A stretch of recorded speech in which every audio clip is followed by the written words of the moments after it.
Good morning and welcome to Bricolage with Paint Girly.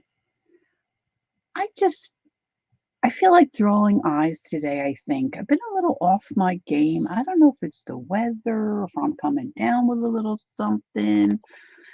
If I'm honest with you, I slept most of the day yesterday on and off. I just could not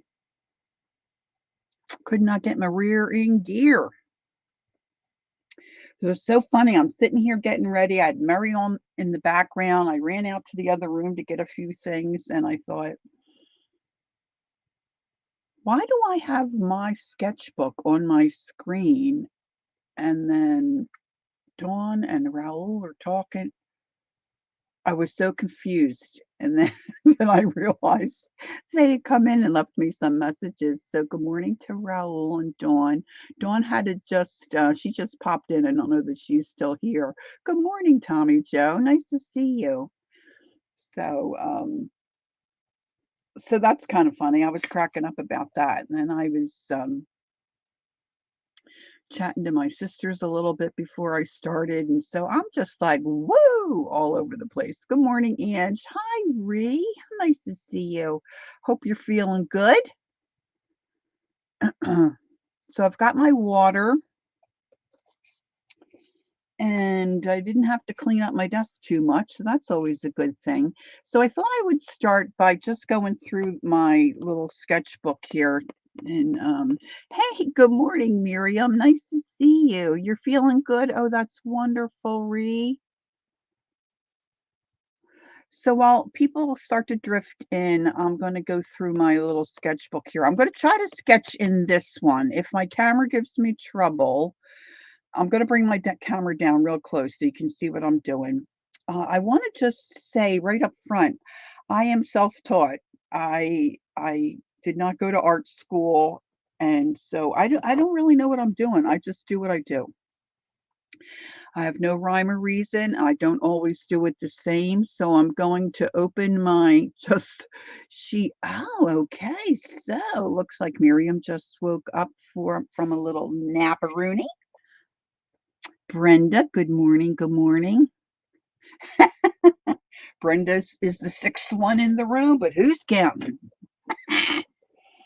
Let's see. Angie's sewing, but she's not working on bowls. Okay, that's great. So some of these things in here are I will be embarrassed. But you know what? I can at least see my progress. So this one is dated June of 21, and I don't do hair. Still learning how to do hair. Hey, good morning, Shaz. And I'm not real good at lips and noses, and well, I'm not real good at a lot of stuff. So you'll just see this is um just my fussing around in a sketchbook, I guess you could call it. And some of these are out of my head. These are not, I'm not stalking. Good morning, Kathleen. How are you? I'm not stalking bald people. And some of them you'll see are not finished. Like if I get discouraged, I think, oh my gosh, those lips are too big. So then I move on. And a lot of them I didn't date. Then I got in the mood for trying to maybe do a portrait of someone. So to me, this looks like who it's supposed to be, but some of you may not know who this is. My sisters say it kind of resembles, oh, what the heck's his name? An American actor with blonde hair, and he's got like a busted nose. Owen somebody. His brother was in Legally Blonde. I can't think of his name, but this is actually supposed to be Alan Rickman, who played Snape in the Harry Potter movies. And I think that's a fairly close. There you go, Owen Wilson. Thank you, Raul. Yeah, Owen and Luke. Yeah. So that's who my sisters guessed when I said, can you tell who this is? This is just a picture of a gal that I found on the internet that I was trying to replicate. And she looks, of course, you can't tell because I have no idea where that picture is to show you, but it was, fairly similar.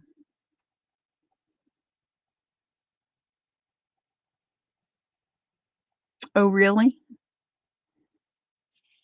Alan Rickman was my favorite in, Harry Potter. These are some eyes that I just found on the internet that I wanted to replicate, and I thought they turned out okay. You can see it, Kathleen? Oh, thank you. You're a sweetheart. Thanks so much. And then I was trying to work on some lips. I just figured I'd flip through here while we wait for some folks to come in. This is my great nephew, and right after he was born, his name is Griffin, and his mom had taken a picture. And I think that does look like our little Griffin at that time. Thank you, Raoul. You're very sweet. This is supposed to be my grandson, Jack, but of course, there he looks 35, and the kid's only 4. And then, of course, I self critique. Much too old. This was supposed to be Hermione Granger. That was not good. This is a portrait from a photograph of my bonus grandbaby, Rhea Grace. And at that time, I think I got her pretty good from a photograph. She's my little namesake love bug that lives in the UK. This is supposed to be Sean Connery. And not good. I started Johnny Depp. I think Johnny Depp would be so fascinating to be able to, hey, good morning, Arlene, to be able to draw his face. I think he's got an amazing, cool face, but it doesn't look anything like him. So I just keep trying, just keep trying, just keep trying. Keira Knightley was born the same day as my daughter. I don't know if it's the same year, but my daughter Colleen with double L would always say, "Oh, there's my twin, my birthday twin." Oh, you think it looked like Sylvester Stallone? Yeah, I could see where you would think that. So, of course, this wasn't good. Her face isn't, like real pointy like that. This is supposed to be Jennifer Lawrence. I don't know. These are all back in 2021. I was just trying to find some stuff to. You have a lot of supposed to be drawings. Man, I hear you, right? And some of you older folks may know who this might be or supposed to look like. My sisters couldn't get it. There you go, Raoul got it. Audrey Hepburn. Cool. And then this is just a pair of eyes that I was working on. Didn't finish. No date. Trying to get better at the dating stuff because, yeah, I could see where you could see Lucy in it. Audrey Hepburn was my intention. This is just a face out of my head. This gal, I think, was on the internet, and I was intrigued by the shadow, like in the eyeball.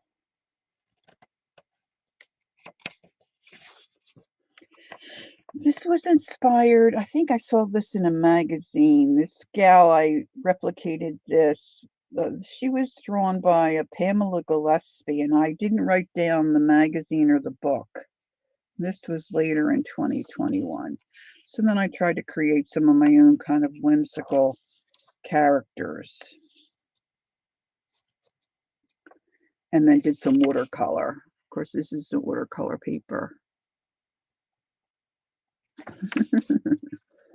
Then I started to do some things that I was trying to put some different stuff on top of different heads.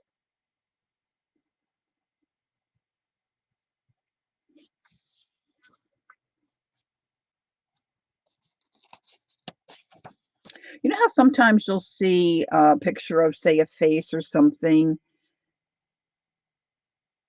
Oh, thank you, Deb. Deb, I don't know if we've met, but it's so nice to see you here. Thanks for coming in. So this one, I was trying to put evergreens on top of this one's head. You know, sometimes you'll see, like, I'm thinking mostly of like Juliet Crane. She has she probably has other stuff, but like I know her from Coloring Book, you know, where she has branches and stuff coming out of heads. And I was trying my hand at that. Now this is supposed to be Keisha from Keisha's Creations.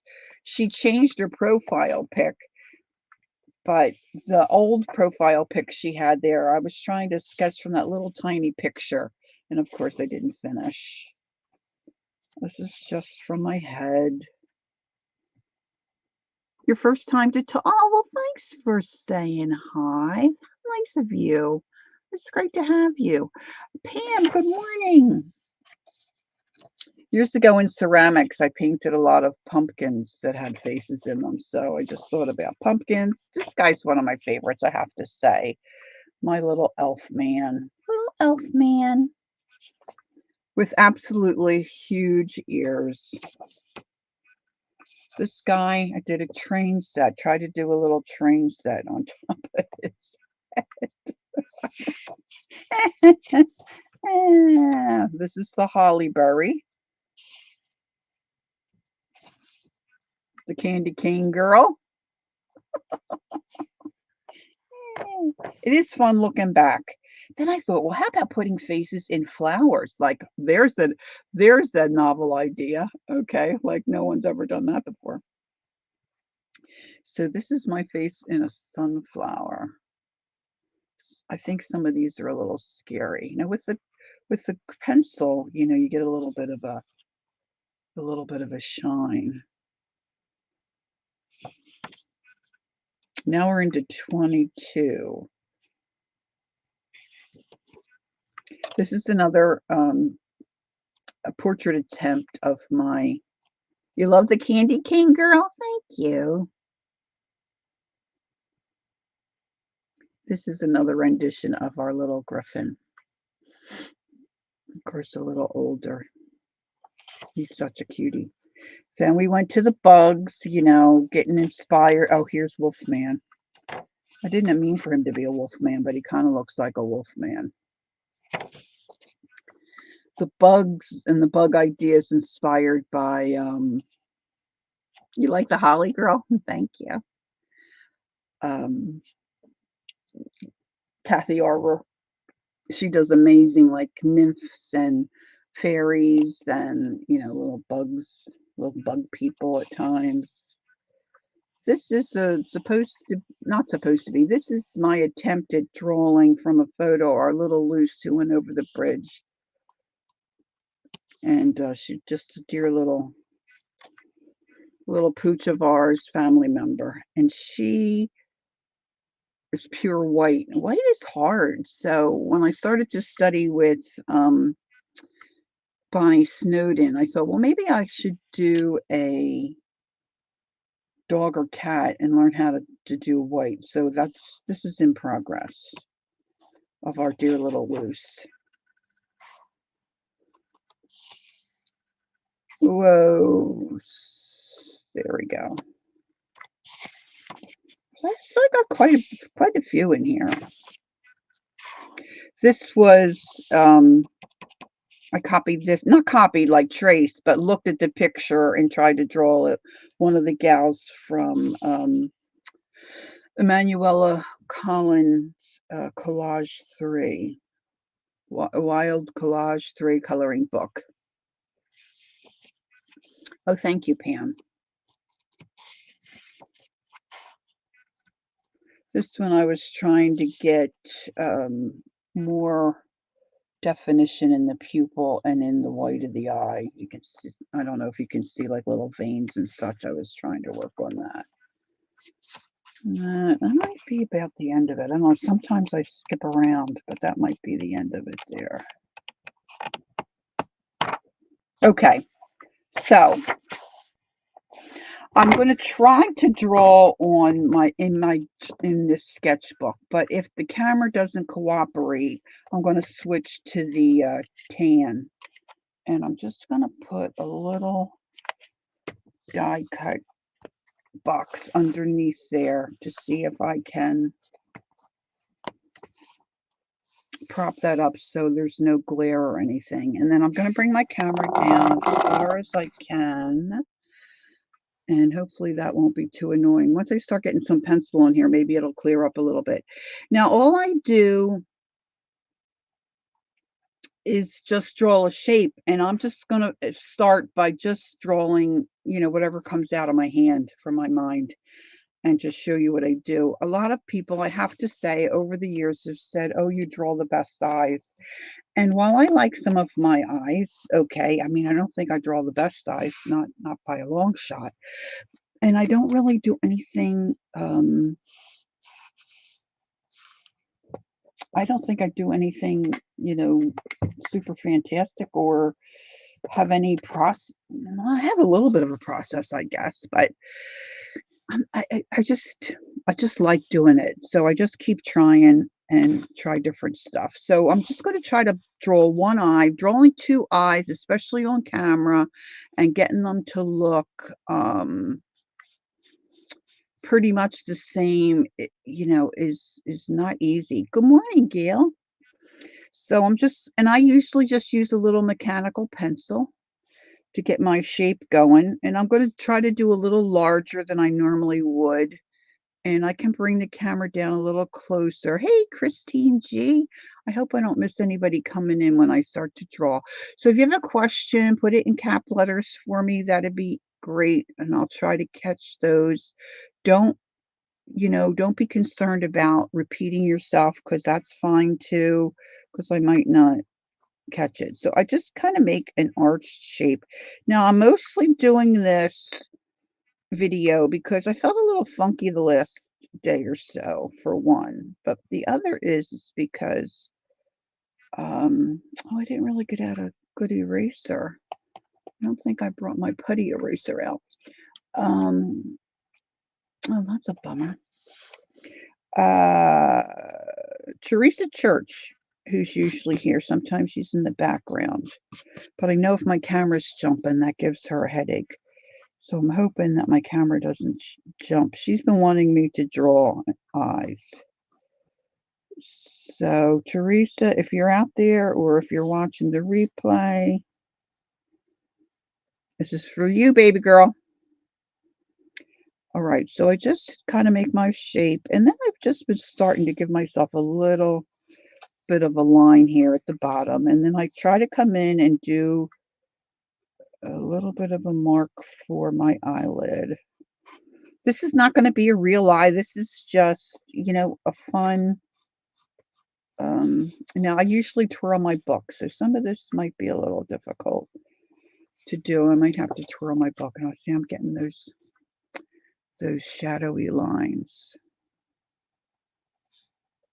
And then I try to put my eyebrow shape in that I want to do. Now, a lot of times my eyebrow is way up, and I'm trying not to do that. That's one thing I'm trying to concentrate on, is making my line for my eyebrow not too far away from the eyelid. Now, what I might try to do is, if I have time, I cut out a piece of pastel mat. And this is what I've been working on through my Color Pencil Academy that I joined with Bonnie Snowden. And I might try to do that in a little bit of color pencil. This shouldn't take too terribly long if I don't get too fiddly. Okay, keep moving my hand around and then I'm getting it blurry. I'm so sorry. And then I just try. Sometimes I put a circle right in the middle of the eye and then the pupil. And then other times I start from the top and come down. I think today I'm just going to start from the top and come down. And eyes are all different shapes. So, if you're not trying to do a portrait kind of a thing,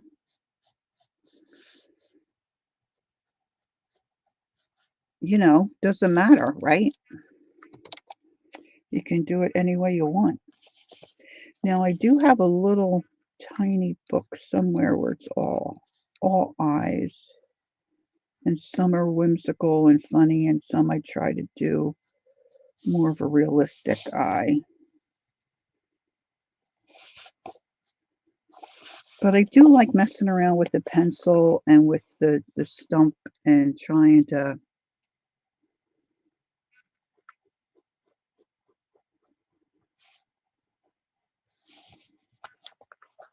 Arlene, my sister's supposed to bring those watch parts Sunday. Get them to me somehow. I don't know how she's going to work it out. But I'm hoping that next week I'll be able to get those off to you. And I think I'm going to make like a big round spot here like that for the eyebrow. Maybe if I work on the eyebrow first, I can get.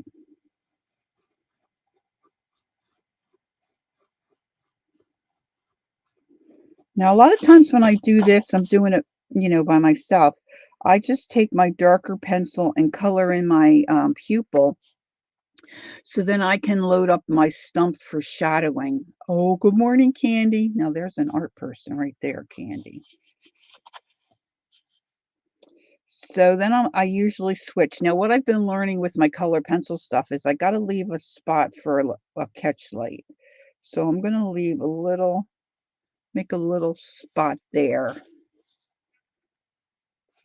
where I'm going to try to avoid that and not put any color in it. So now I'm going to see, you can see I like this pencil the best. This is an 8B.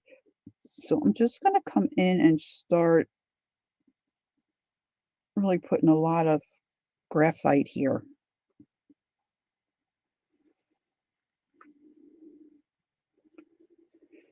And I don't always do it the same way, but I think I pretty much, I don't really pay that close attention to myself,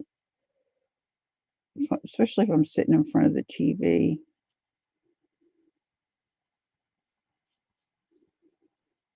And then I kind of reload this. Now this is going to lay down a lot more graphite because it's a heavier pencil. It's fatter. I don't know if you can tell. I got this one really. And then I use these aren't my favorite, but my favorites are out in the other room, I guess. This is pretty good. But then I just go in here and smudge this around, and then I start smudging where I want some color.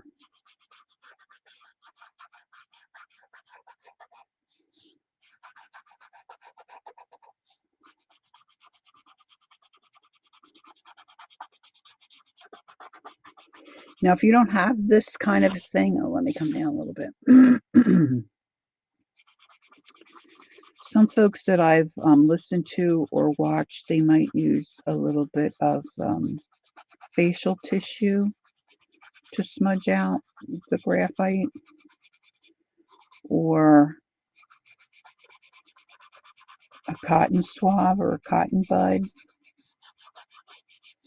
These, if you can get these, it's great. Yeah, one eye isn't too right, exactly. And that's why I'm doing one on camera, so I don't have to totally embarrass myself.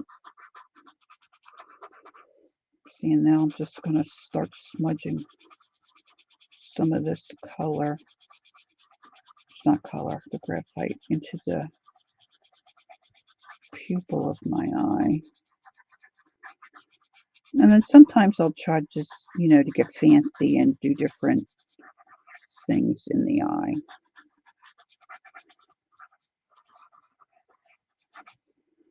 And then I need to maybe make a little part here. And then this little part here. But for those that aren't confident in doing any kind of, or say that you can't draw an eye, you really can. Just do one. And if you're not trying to do a portrait eye, it can be it can be whatever it turns out, right? Because it's just your creation out of your out of your head.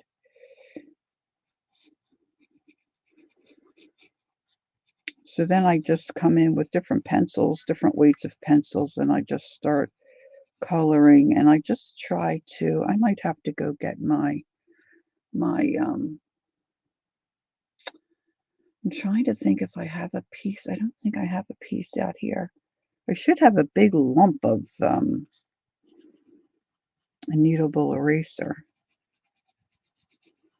I may have to take a minute and go get it because I want to be able to take some of the color out over here.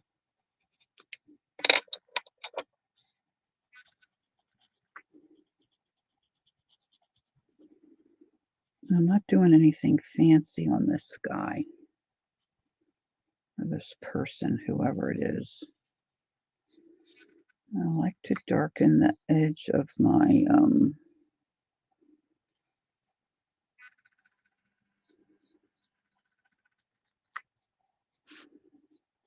eye. I'm not an expert on eyes, but the ones that I've looked at and tried to draw, most of us seem to have like that darker edge. And then the color kind of just comes up into the eye. And this part here is usually a shadow because you got your eyelashes.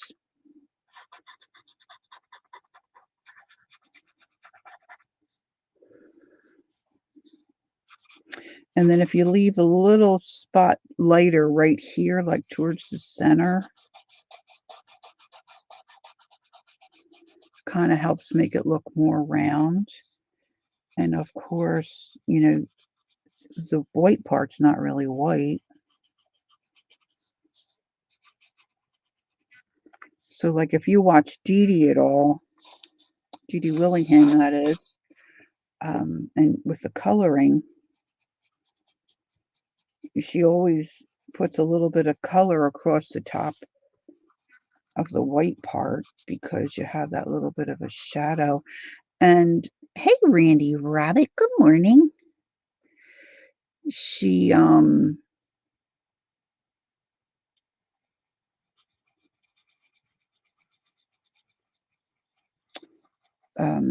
was looking at the portrait eyes and working with color pencil. When you really look at an eye and you start to study it, the white of your eye's not really white. There's all kinds of colors in there, pinks and purples and yellows. I'm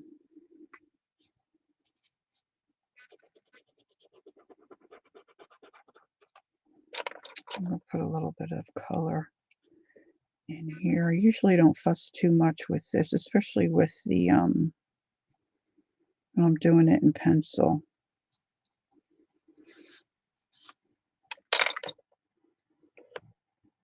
Good morning, Kim. How are you doing? And then watching Kathy Arbor one time. Oh my gosh, Kathy Arbor, her faces and stuff are just they're over the top. She said on one of her videos, if you just color in and make some shadowing around the edge of your eye here, it just makes it look so much more real. It's like you're bringing it in. Hey, there's a girl that can draw. Stephanie. Hi, Stephanie.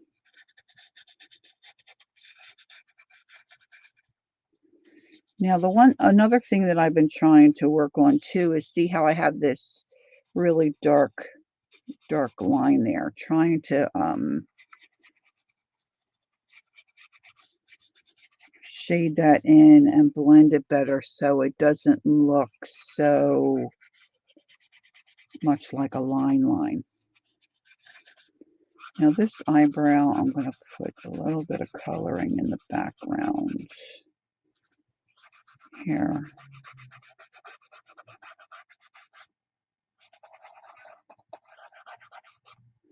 When I start putting my hairs in, I wonder if this would help if I put this. I don't know if this guy would help if I put him partially there. Oh, he's not going to stay. It doesn't help.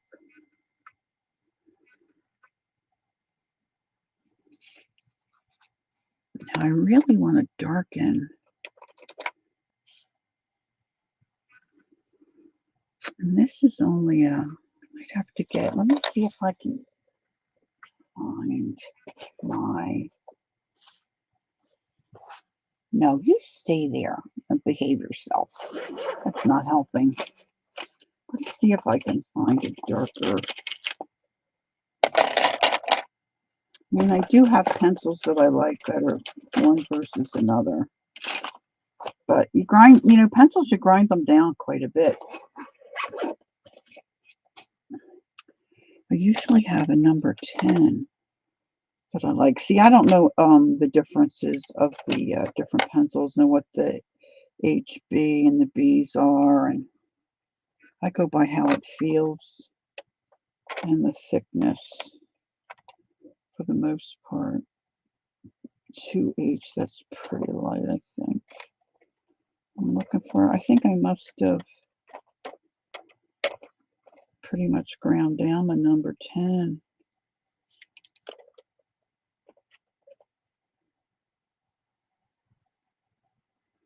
Oh, look at that. I didn't know I had that. That's a Tombow 2B. No idea where I got that one. Thank you, Ken. Let's see. The ones that are, oh, here's a 6. The pencils that are shorter are usually the ones I use most often. See, and for me, I still have a little bit of a glare, so it's kind of hard.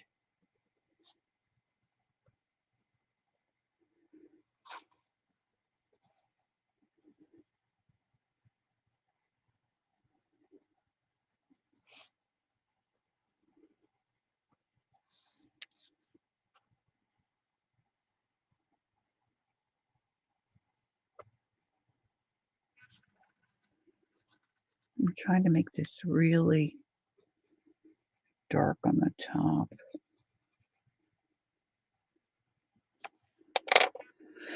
Now I've buried my little stumpity dump. Stumpity dump.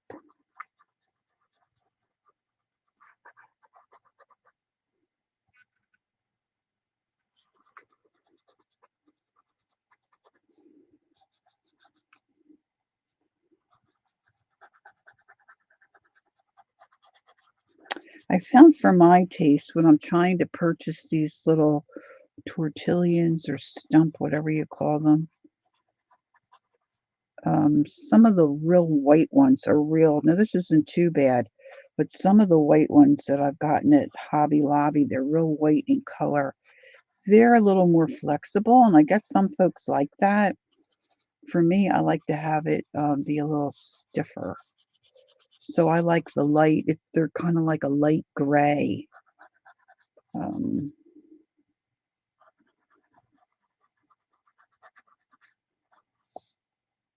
Color are the ones that I really like. All right, let's see if I get, so now I want something really sharp and not so soft. So a number that's a little, like the 2. I'm going to sharpen this a little bit. Now this is an old-fashioned electric sharpener that my son got me, and it really makes a long, sharp point. Yeah, Gail likes the light gray ones better. Yeah, I do too. And let's see. All I do really is just make little. Now I want to get. I'm going to put a piece of. Let's see, what do I have here?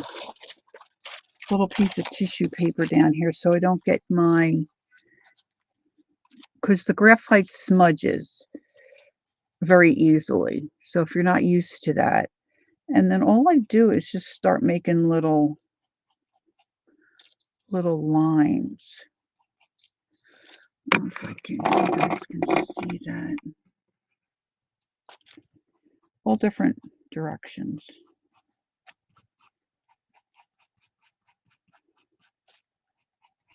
No rhyme or reason. And I just keep going over that um, outline that I initially created.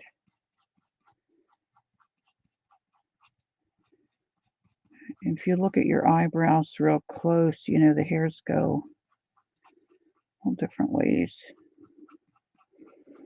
Now it depends on what you're trying to draw. Like when I did the I don't want to hit the camera. See if I can find her.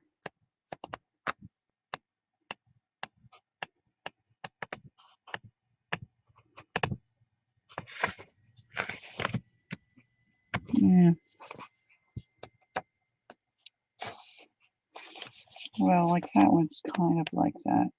Yeah, I didn't do it.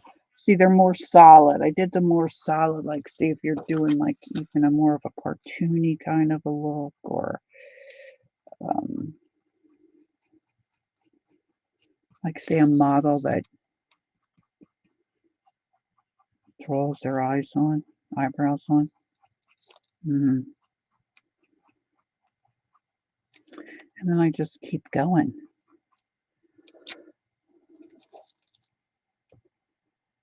Yes, the long ones in white.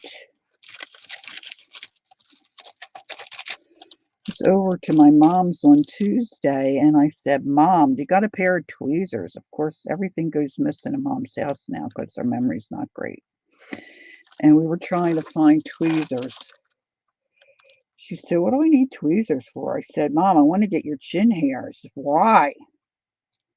I don't go anywhere. I don't see anybody. I said, "Because we could braid them." Let's. Yeah, we never did find any. Okay, so I'm bringing this eyebrow way down because really, if you check out your eyes, and they say usually like if you put a pencil, the corner of the eye, that's usually where the eyebrow should start. See, and then when I do that, I take a stumpity stump, and I smudge it.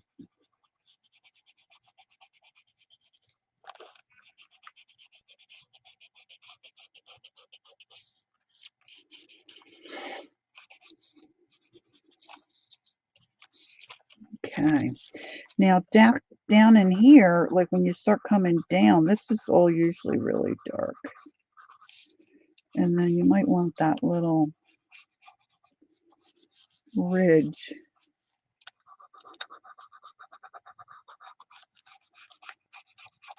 But if you draw it with your pencil, a lot of times you can't get that line out. So I've been trying to do it just with the shadow.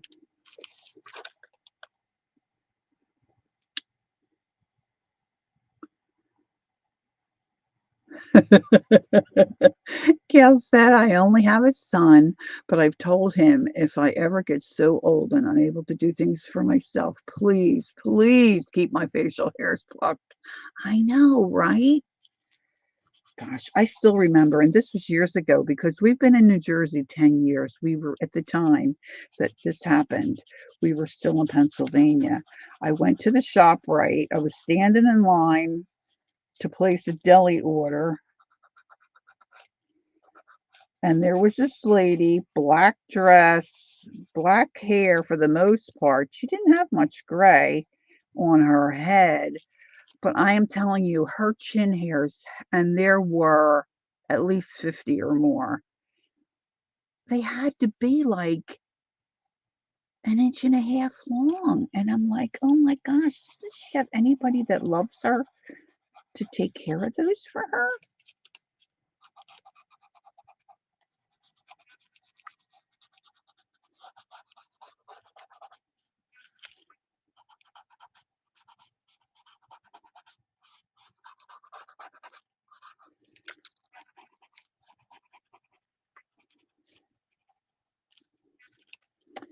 That might have been a mistake to try to do that. I'm going to have to go get my stump.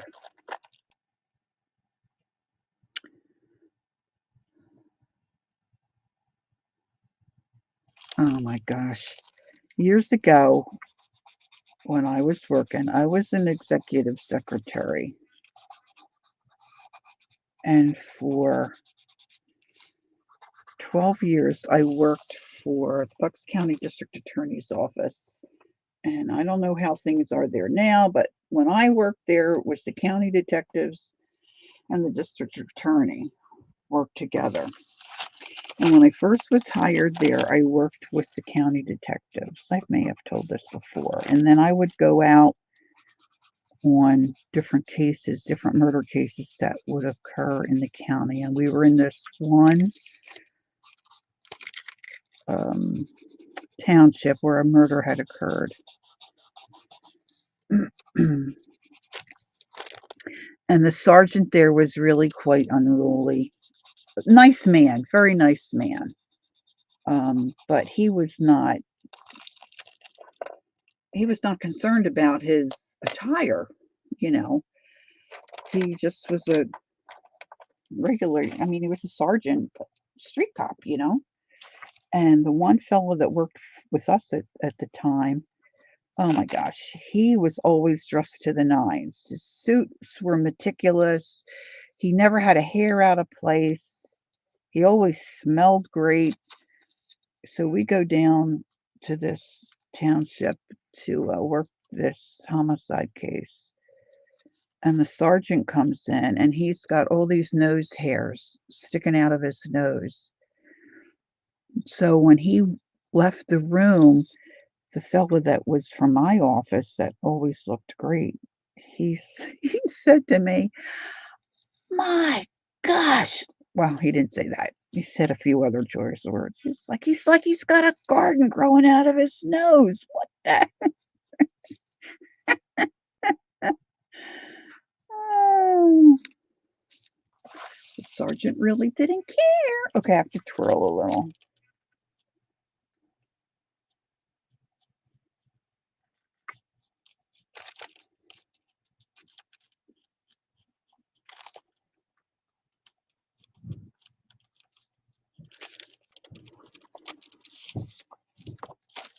Okay, I want to deepen this. No, he was married. Well, he could have been divorced. I'm not sure.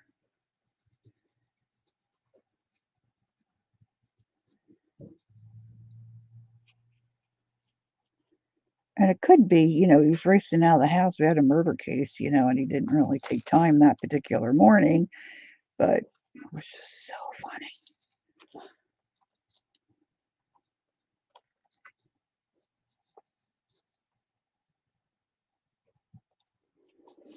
Now you can fuss around with this.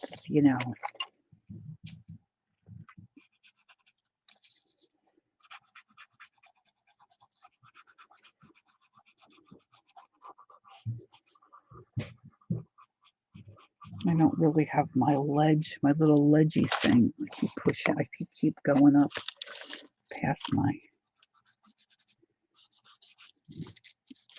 I'm going to go get my, as Bonnie Snowden from the UK would say, eraser. I'm going to go get my kneadable eraser.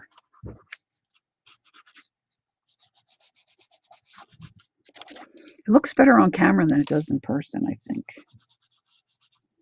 So that's good.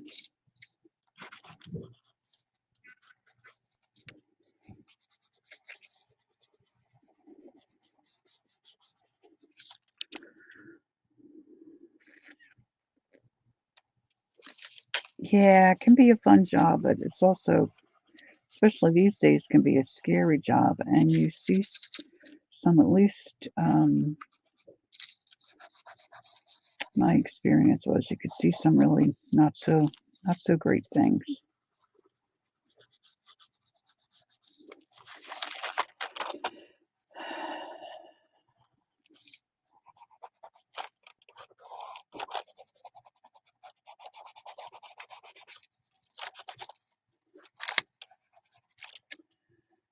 I'm going to sneeze. Ow! Ow! Excuse me. All right, I'm going to go get my kneadable eraser. I'll be back in 1 moment.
Now, Bonnie Snowden often says on her videos and tutorials the same thing that Dee Dee Willingham says, contrast.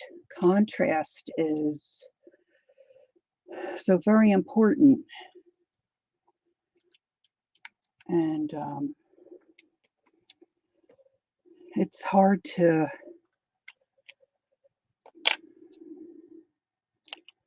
get that a lot of times.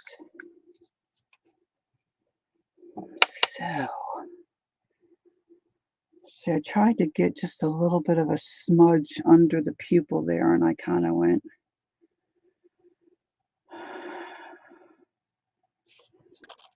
a little too wide. Let's see if I can take a little bit of that out.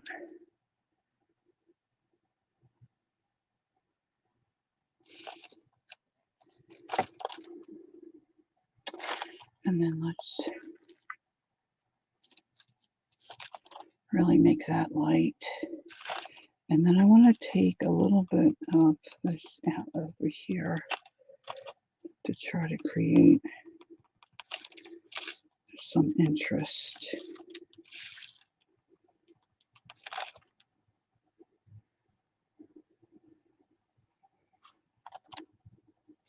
Hey, Kimberly. Hi.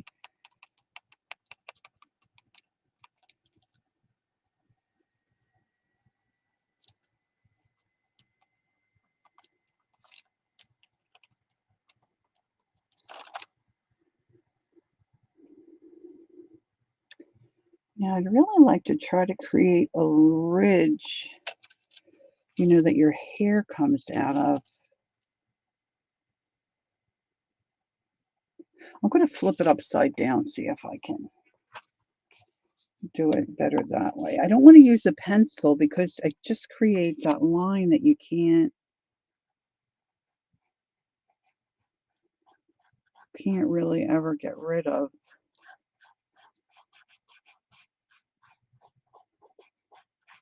At least I can't. So I'm going to try, haven't done it this way before. I'm going to try just putting a little bit of a shadow along the bottom.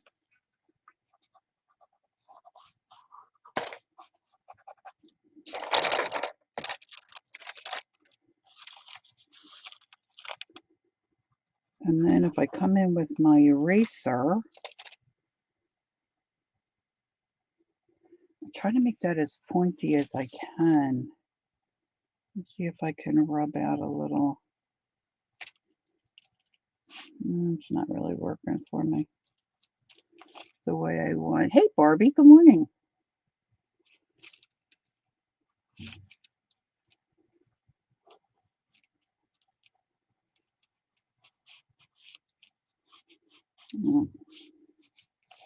Maybe I should come under this way instead of there, trying to get into that white of the eye.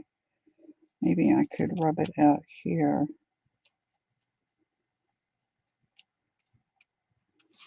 That might be more better. I just want a place for my eyelashes down here to land.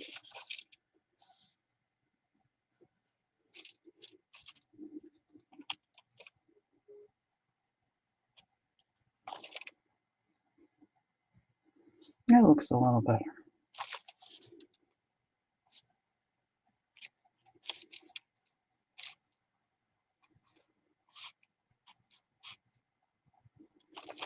Then I'll come back in with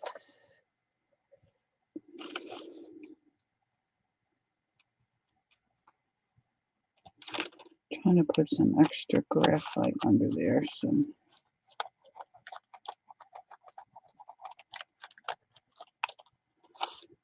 deepen that a little bit. And then I'm going to try to smudge it. Smudgy woodgy.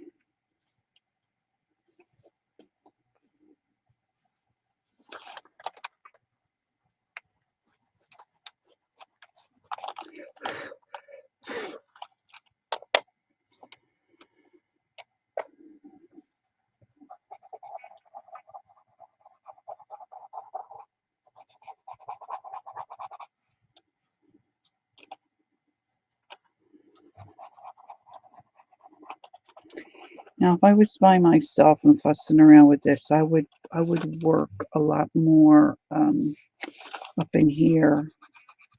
See, because I want the darkness there, but I don't want it so much to be like a line, you know, because I want to be able to see that crease.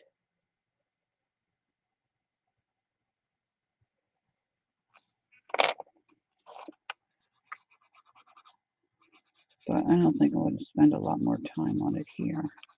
Because I want to try to do a colored pencil one. Now, that's really, you know, going to be not easy to try to get it to look. And it takes such a long time to do the skin and all.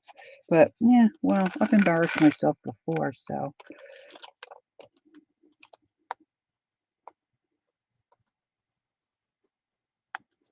But I want to try to encourage anybody who maybe feels like they would like to do this to say, you know,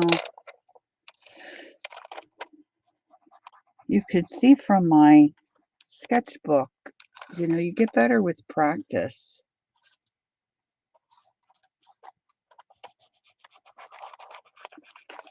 And we all get better with practice. So now I'm going to take a pencil that, you know, I've got a really good point on here. And I'm going to just try to put in some eyelashes. So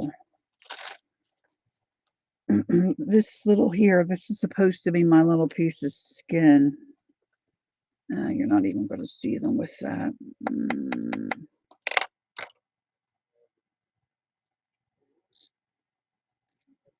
Let me sharpen this and see if this will work better.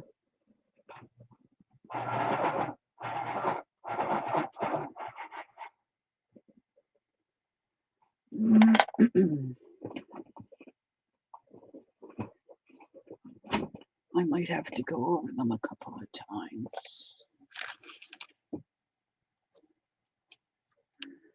I don't think you're really seeing these.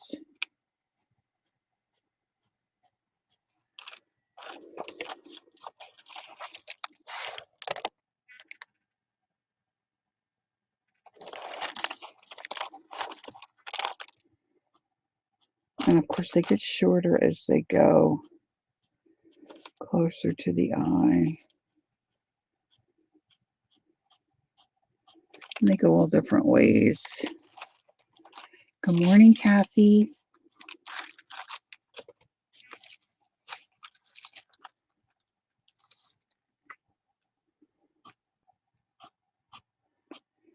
Same with your eyelashes up here. You know, if you look at yourself, I'm having a hard time seeing with my glare.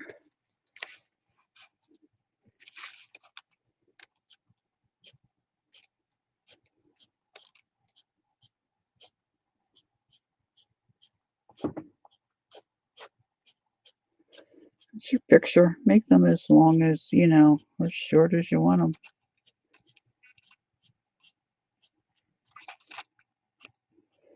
And of course, they would get smaller going in towards the eye. Thank you, Brenda. Bye, Brenda.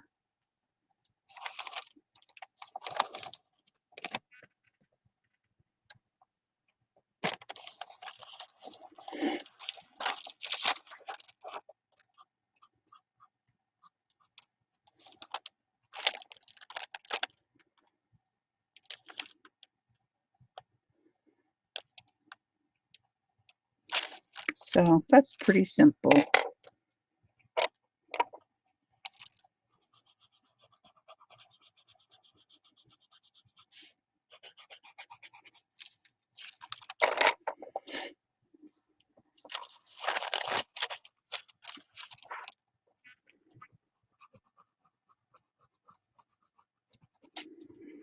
I usually, and sometimes I'll take, hey, Chris, good morning. I'll take, like a Sharpie pen, and sometimes I'll darken the pupil with that to get a nice black. Just depends. A lot of times I'm just messing around in my sketchbook, so, you know, you really don't. But you can see if you can get that as dark as you can, you know, it just really makes a difference. Just a little bit on that.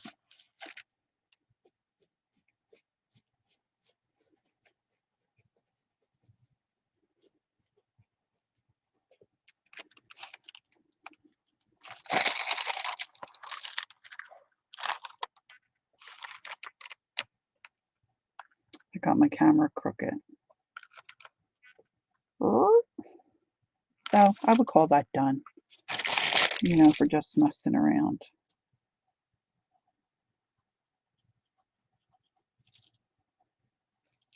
So now I wanted to try to go ahead and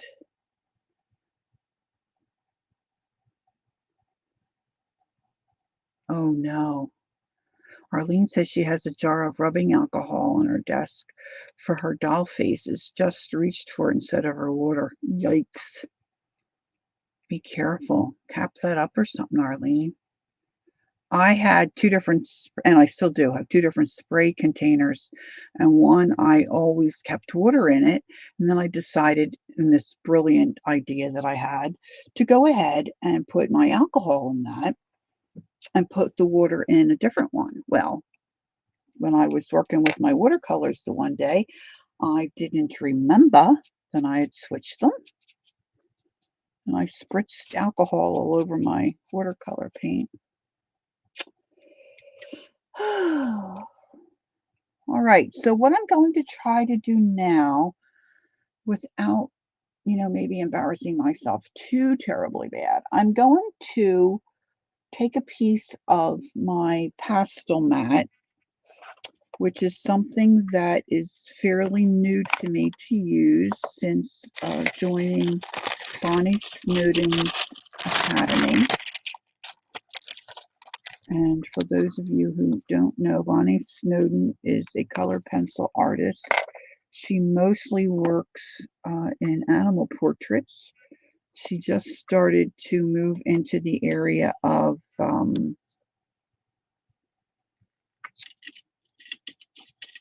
humans. Her work is spectacular, and she has all kinds of tutorials and in an academy. She does do some live stuff. Right now, I think she's in Africa, so she hasn't been doing too many lives last week or so. But she will generally give us a line art that we use when we have a project. You know what? Let me just take a minute, and I'm going to go get my little. Let me see. Do I have some of my stuff out here? I might have some of my stuff out here. I don't have my smaller stuff. Let me see what I have here instead of taking more time to go to the other room. I don't know if I've got any out here. Got a couple of things. Okay, so this one I did. This was just, I was trying to do, I think that was my great nephew. This is color pencil.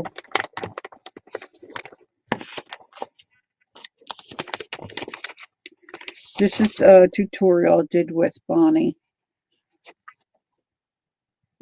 Color pencil.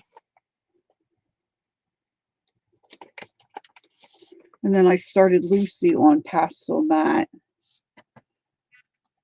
But then, you know, it just, the white is so hard. And a lot of it is training your eye to see the colors that are really there.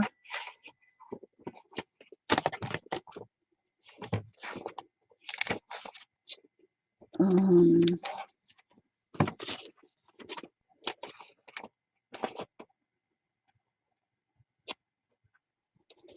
this little guy. Look at this little guy. Oh, this is one I was doing on my own, not a tutorial. Just from, I was so sleepy last night, and I missed it. This was a tutorial with Bonnie. This is on drafting film. It's like vellum.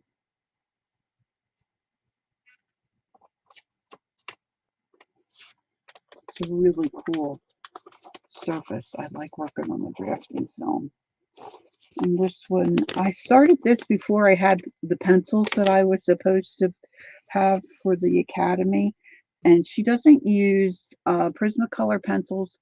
And it has to do with the softness and the hardness and how they react on the surface that she likes, which is called pastel matte. Well, I didn't have pastel matte, so I just did regular paper, like cardstocky paper. And then I was trying to switch out pencils that I had, which were, I have largely Prismacolor pencils. So, okay, take care, Arlene. Yeah, she said she was going to be on tomorrow about the same time, but I wasn't functioning well yesterday. So I started this, and I liked the way it was going, but I didn't write down the pencils I was using, and now I don't remember. So he'll probably never get finished. I might try to do him over with the correct pencils.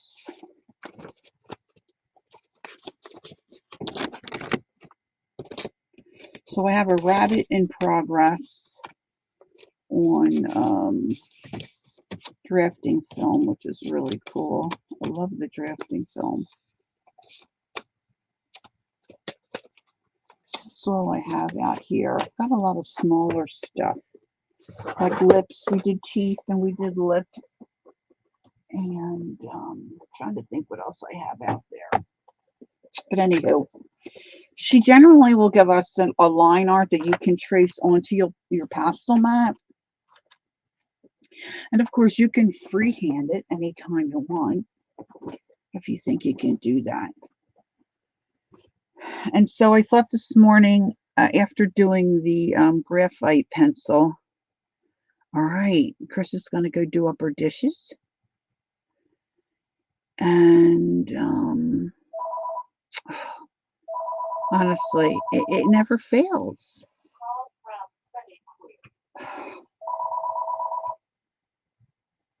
She doesn't listen. She does not listen. That's my neighbor. So I'm going to try to do an eye just for my head. I'm not looking at a picture. I'm not looking at a reference.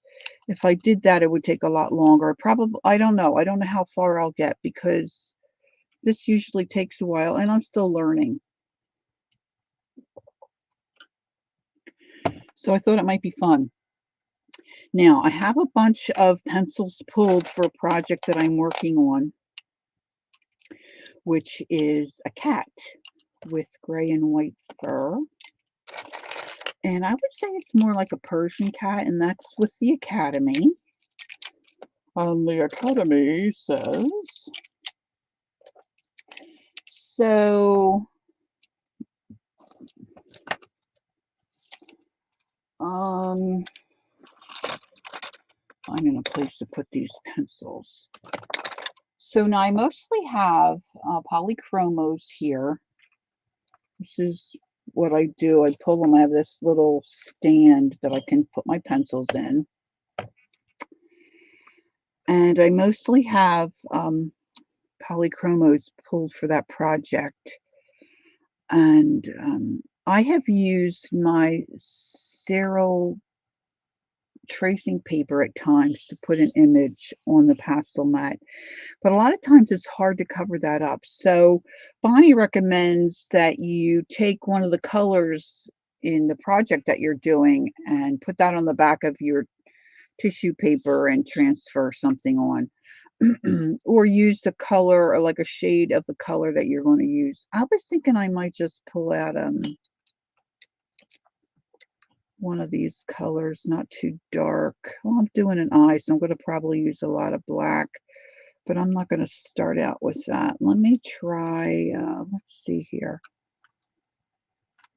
Now, this, of course, is a tan. Oh, thank you, Ree. A tan background, so I'm not sure how this. Now, I'm not going to see that.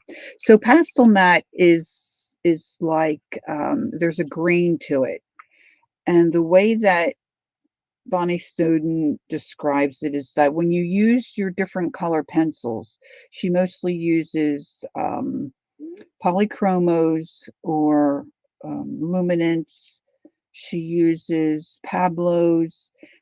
And when you scratch your pencil on the surface, the pencil crumbs kind of go down and you can easily work on top of them and then blend them. And this is all very new to me, and I certainly don't have a handle on it. I'm going to start with, I don't think I want walnut brown. Let's try.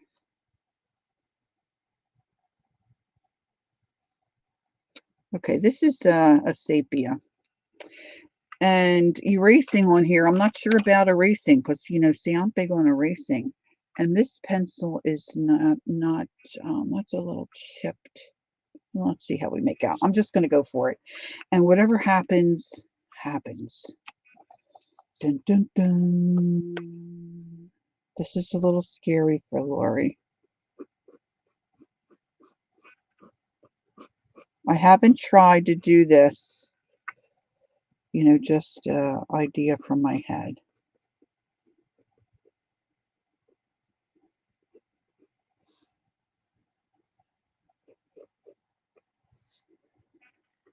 I'm just going to put in a little line like I normally do for my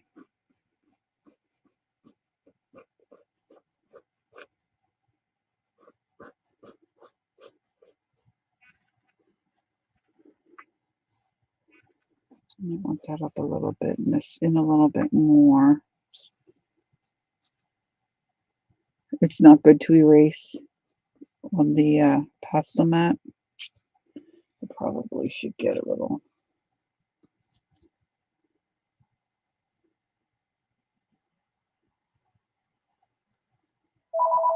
Oh my gosh, there goes the phone again.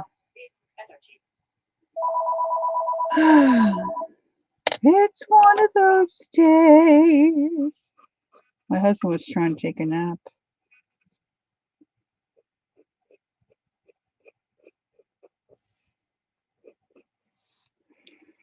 Okay, so you probably can't see that real great.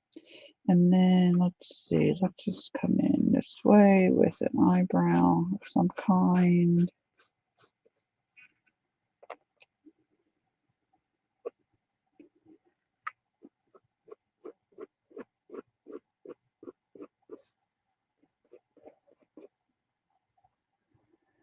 And she's eating egg salad.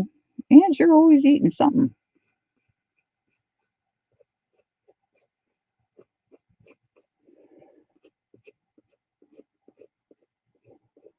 There's usually an extra little band there. Now, remember, I'm not looking at a reference photo, so I'm just kind of winging it. Winging it! And then I want to put in a pupil.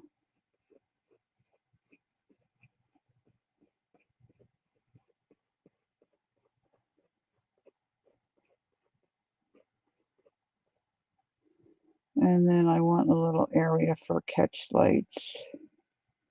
We'll see how that looks. Now, Bonnie Snowden has a recipe that she does for the black of her eye. And she always comes in first with your indigo blue. And then black. So I'm just gonna do that. And she just uses really light strokes. And it's all with color pencil as normal.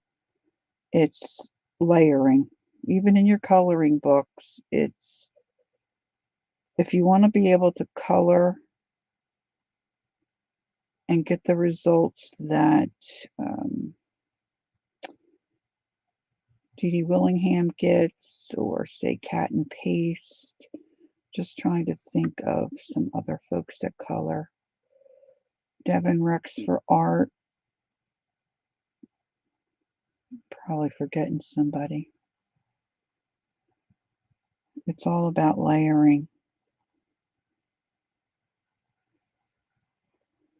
And then on the pastel mat, what you're trying to do, from what I understand, is Angie, I like hearing what you're eating too. You're funny. It's probably always a good idea too not to see. You probably can see I've got a little darker there. I lifted up my pencil. Try to get your color, your first layer down, all like with one little stroke. And try to keep your pressure constant. And the pupil is going to be all dark. Now this eye is really big. Generally, you wouldn't be doing this huge of an eyeball. Okay. So we'll see how that goes. And then I'm going to take my black. Now, like I said, these are polychromos. And I haven't been doing this long enough to really understand yet what pencil is better for what specific purpose. Like she uses Pablos that are, the Pablos are, I don't know if they're a Caran d'Ache. Yeah, I think they might be a Caran d'Ache brand. They're real creamy, so she uses those sometimes to blend some of the other colors that she has on her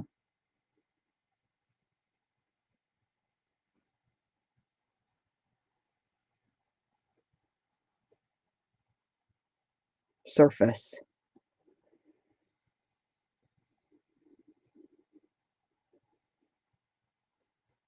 See, then when she does that, then she'll come back in with the blue again.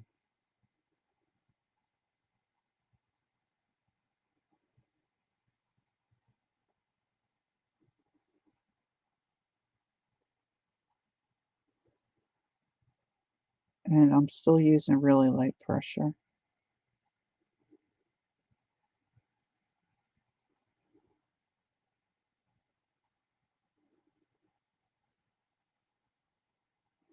And just going in little tiny circles.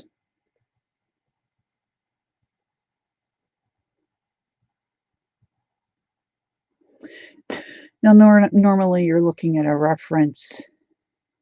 You're blurry. It looks okay to me, but could anyone else chime in and say if it looks blurry?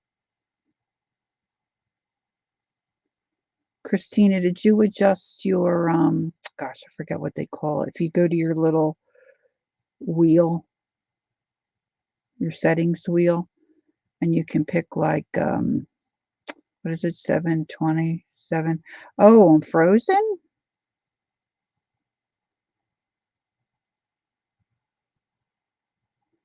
Yeah, your quality settings. Thanks, Gail. Now, because I have blues picked out to do the blue eye in the cat that I'm working on, I just instead of pulling a lot of different pencils, I just, I'm gonna use what I'm using for the cat. So this eye is gonna be all different colors of blue. So I'm gonna start with some sky blue, also a polychromo, and I'm gonna start, filling in. Now this is just random because I'm just doing stuff, that just what's in my head. I'm not looking at anything.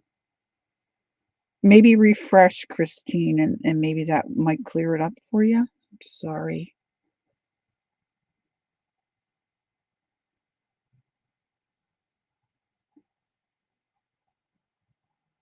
Oh, is it? I feel like I'm moving my hands slow.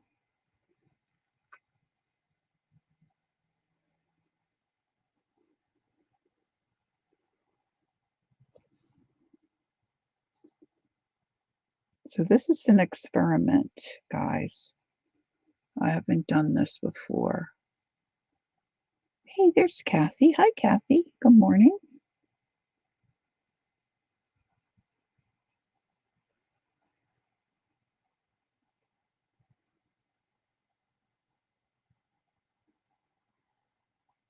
Now, I'm not doing a solid color everywhere. Kind of missing spots because I'm going to come in with some other colors of blue. Just see what kind of an eye we end up with. Maybe make it a little deeper down in there.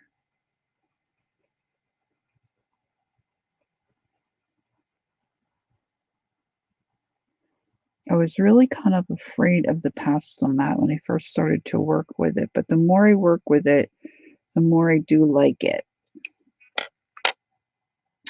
All right, I'm going to come in with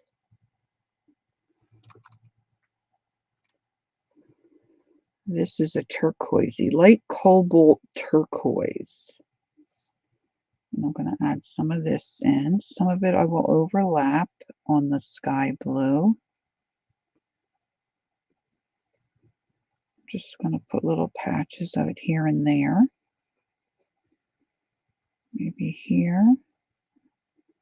Some over here to kind of lighten up this spot.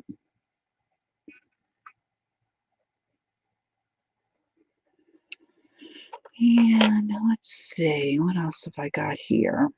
This is a cobalt blue greenish. I'm going to put some of this. This is really dark and really light. I'm trying to do as light as strokes as I can. I don't know if you guys can see any of this yet. I'm hesitant to bring my camera down any closer. Now, Kathy Arbor comes on after me. And it's Thursday. Is it the third Thursday or is this the fourth Thursday? I think APG Jamie was on last week live. And I think PM Studios probably on now. Let's see. Let's put a little bit of this darker color here.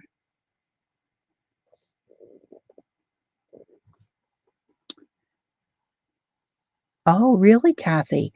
Kathy Arbor said Pastel-Mat is great when you use watercolor first and then pencil. Oh, I'm going to have to try that. That sounds really interesting. Now, when Bonnie used this green in the cat's eye,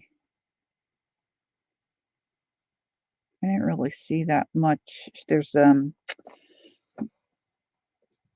not this one, the other one, I'm gonna use in a minute. It's a little darker. Oh no, this one's the greenish, cobalt blue greenish. I didn't really see that much green.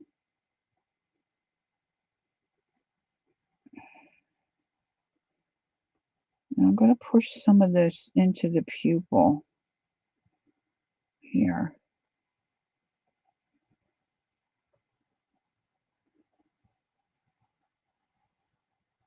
Oh, pan pastels first. Oh, okay, Miriam. Sorry, thank you. Miriam will be on in an hour. It's hard to keep track of everybody. And I did start a list. I got to tell you, I gave up because I will not be streaming Sunday as I normally do. My daughter's birthday is Sunday, and her and her family are coming for her birthday. I might pop on Saturday, maybe for a little. We'll see how it goes because we've got some things, to take care of in the house till everyone gets here. Till they get here. Let's see, what color is this? This is a nice dark blue. Delft blue. I'm going to put some of that in over top. And I'm going to do this around the edge.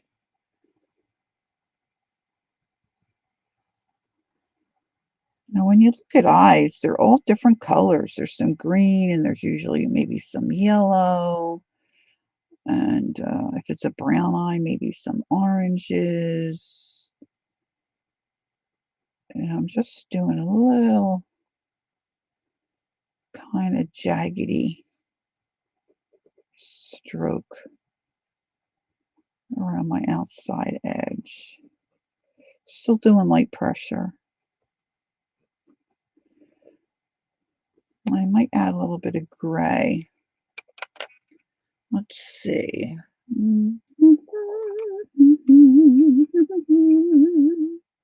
Okay, Gail, nice to see you. Thanks for coming in. Have a great day. Okay.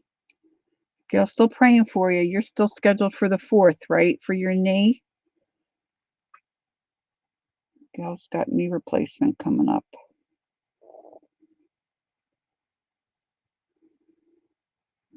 Okay, so now I'm kind of moving that gray around. Right, okay, great. And then when you find out, you'll let us know what time, right? Maybe you already know. I'll make sure I be praying for that day. My sister's having a procedure that day too, so it should be easy for me to remember. I'm just filling in where those spots I left.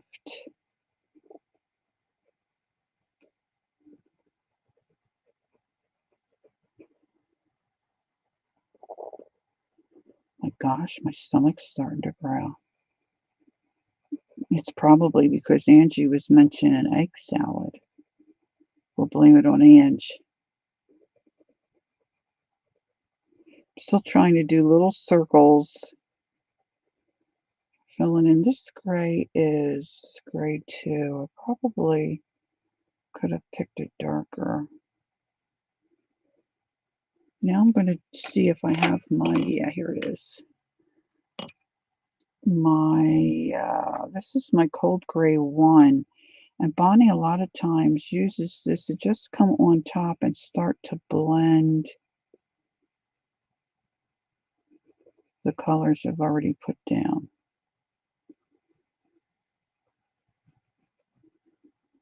So I'm going to go right up to that line, that dark line that I put in.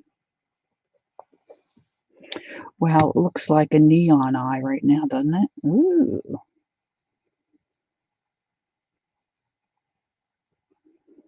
I should have made a smaller eye, methinks.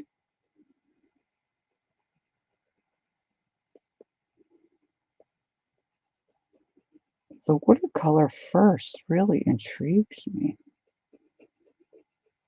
I never thought about putting paint on Pastelmat.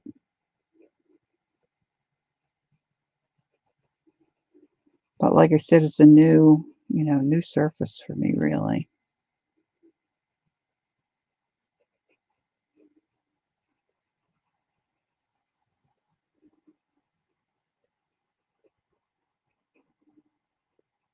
I should have picked out an eye really to kind of look.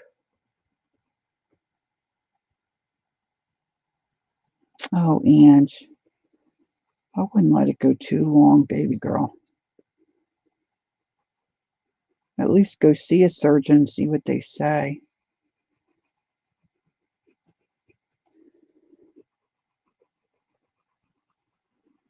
All right, now I'm going to come back in with my sky blue.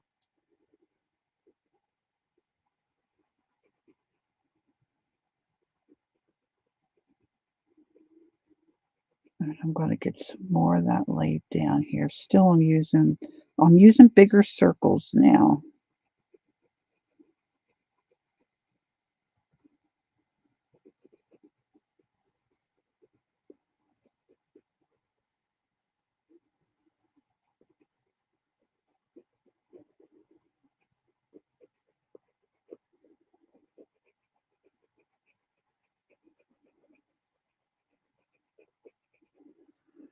I'm going to come over here. I think just looking in the computer screen, I think I want to deepen it. So just trying to decide. I've got this other blue here. Let me see what that is.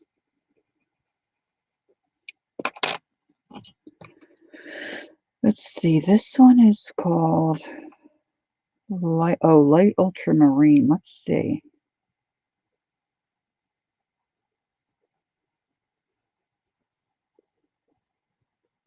I'm going to try to keep it lighter right around the center.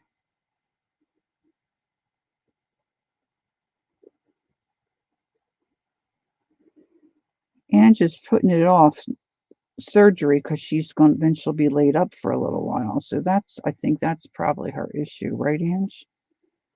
You don't want to be not being able to sew or anything for a while. But, maybe you're sewing and you're crafting and you're working with your hands so much, it might be aggravating it.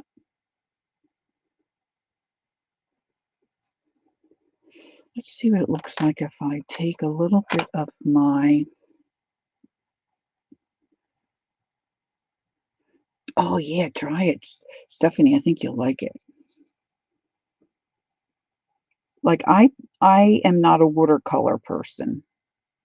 Never did much with watercolor until, watching really Kathy Arbor and, Janet Young. And because I'm really kind of an acrylic kind of a person. Does that look any better? Yeah, I think I need to come in more. Um,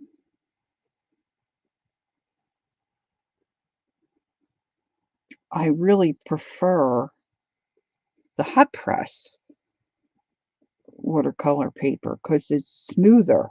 I like working on a smoother surface. And same with like coloring books and stuff. I like the real smooth surface. Candy said, Angie, get it taken care of. I don't think it will take as long as to heal as you think. Yeah, and she's younger. Candy said, I've had both hands operated on and it didn't take as long as I thought. Okay. They will want you to use it oh, that's an idea. Candy's saying they'll want you to use your art as therapy to get your hand to heal. I'm just coming into where my black pupil is, and I'm kind of dragging some of that color, I think, out and pushing back and forth with my not my ultramarine, my indigo blue. Sometimes when you look at eyes, the pupil, it's not real distinct. It kind of has like a little haziness around it. Now, I think I want to see what else I got here. Kathy said this color of eye reminds me of my electrocardiologist. Really? She such a beautiful blue with her dark hair. I went to a hand doctor once. Oh, this is just ultramarine blue. Let's try some of this in here. And he was just getting ready to retire. This has been a couple of years ago. So, of course, an older gentleman, very fit, kind of salt and pepper hair, but his eyes were like,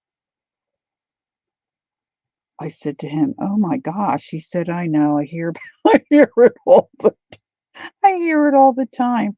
But his eyes were just magnificent. I mean, they were so incredibly blue. And one of my student workers, her name is Amy. She had real light sky blue eyes. And she wasn't real her her complexion is really very fair.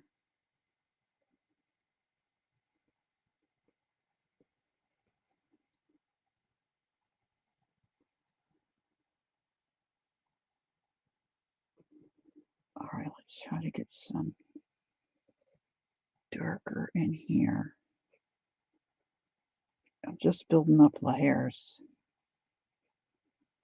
Once I get some of this in, I'm going to come back in with my cold gray one.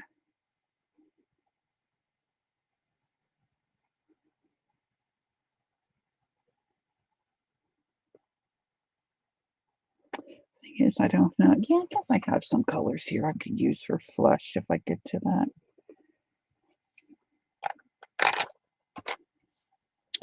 I'm just picking up the different, this one's the Delft blue. Make a little bit of a dark spot in here. A lot of times you'll see,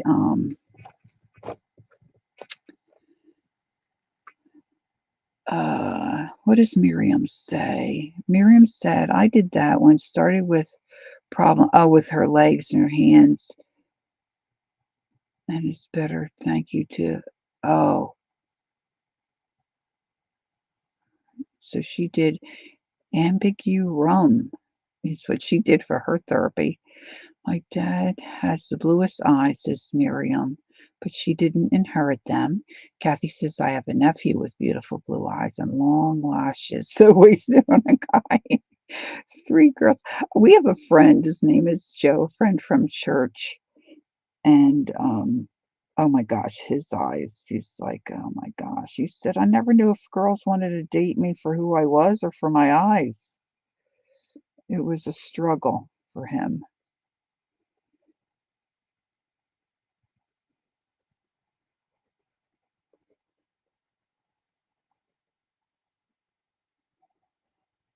I make these little lines and kind of ridgy things, all different, kind of. Sometimes people have a little line in their eye, that'll come down. So if you're looking at an actual, I'll keep this a little lighter over here, I'm thinking.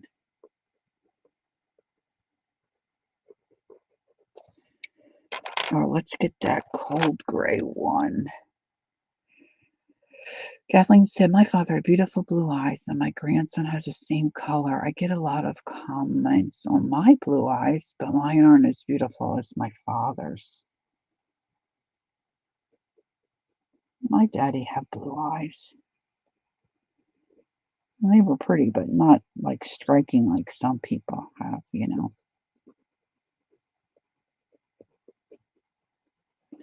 Mine are hazel. My mom's are hazel. And my sister Nancy's are blue. I think Jackie's are hazel as well. My little sister. My kids both have blue eyes, but they're darker blue.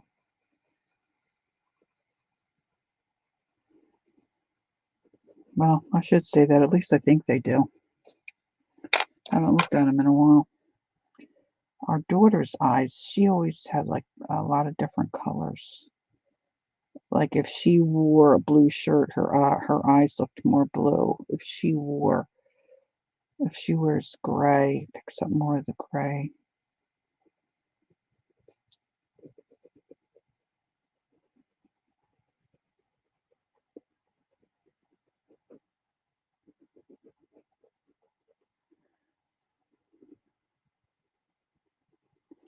So you can see how this takes so much time. I'm trying to remember what Bonnie did for the whites of the eyes. See, animals, it's mostly color. Weather eyes. Yeah, I guess. Never thought about it that way. Is that what they call them?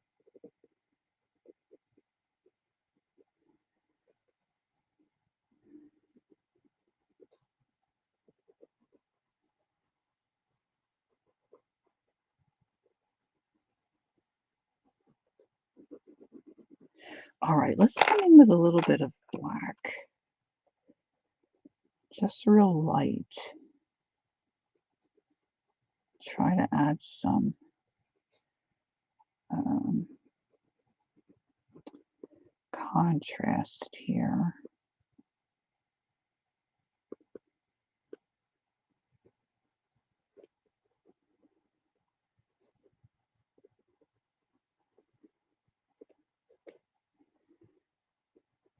I'm still trying not to make a kind of back and forth, not making like a hard line.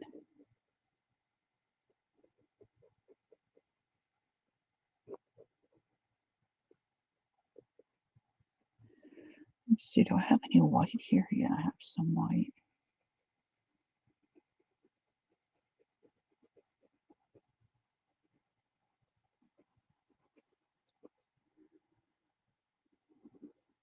Now I'm going to come back in on my pupil with the black, and I'm using a lot more pressure this time.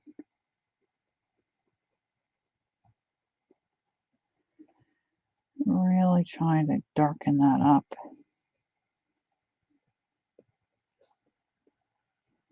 Let's get a little dark over here. I'm kind of hopping around.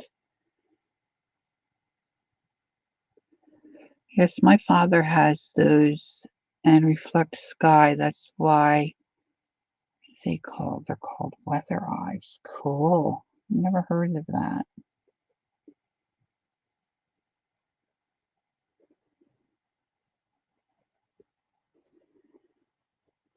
I think I want to start maybe with some cold gray. This could be wrong, but I'm going to do it in the catch light.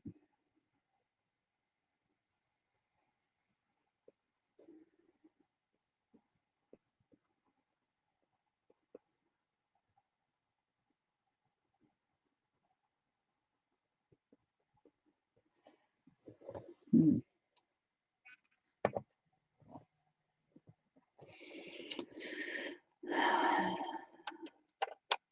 I need to order some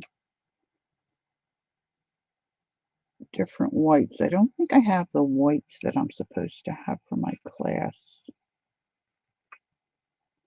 I'm just adding white on top of that catch light. And I'm going to add a little white over here. Some white here.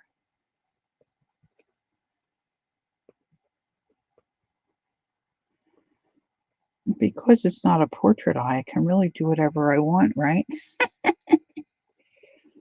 Cheater, cheater, cheater, cheater. All right. Bonnie uses a lot of this. It's called Caput, Caput Mortem Violet. And then there's just a Caput Mortem. I don't think I have that one pulled out for this project. I'm going to use a little bit of this. I call it Cap Mortem. It's my nickname for it. I'm going to just do a little to outline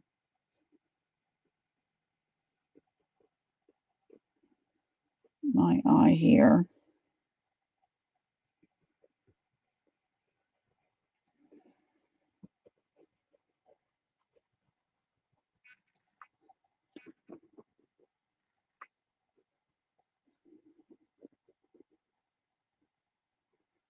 want this to be a little darker here. Maybe leave a little white spot. There's usually a little light spot or some kind of a um Angie, look at the mirror. Go look in the mirror and report back. I'm just gonna color this in.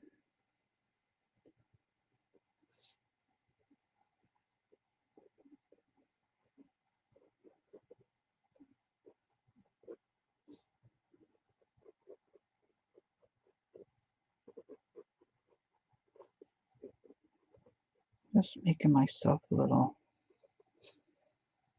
guideline here.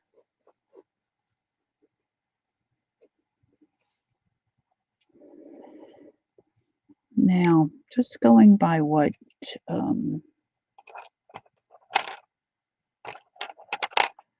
Dee Dee has said in the past as far as the shadow and color in your eye, I'm just going to real lightly just put a little bit of this sky blue.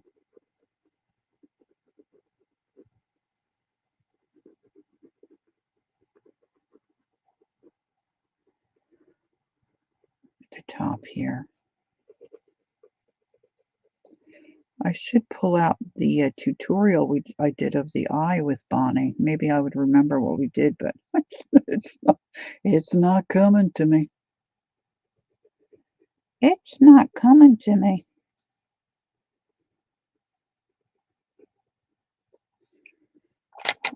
And let's do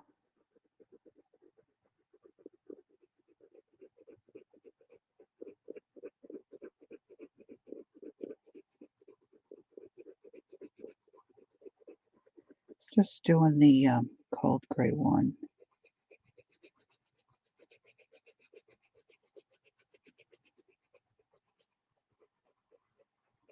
I should have used perhaps a white pastel matte, but with my camera, I thought perhaps that would not be a great idea. So I went with that creamier color, beigey color, I guess. I bought a variety pack, so I had some of the dark gray, and it's got some white in this color, and it's got like a really yellow color.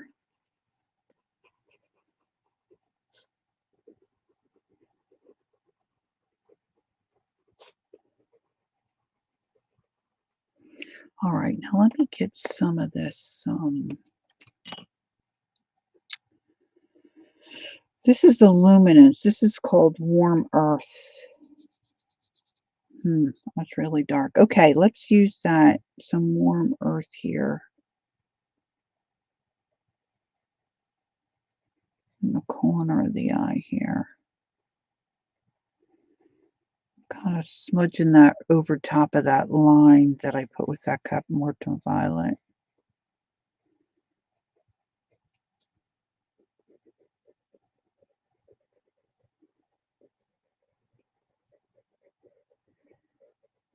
Now, another thing that Bonnie does, which of course I would not have known about it, is she uses Scotch magic tape, the frosted one, that we would wrap Christmas like presents with. And she puts that down and then rubs her pencil, and it helps to lift um, that color off.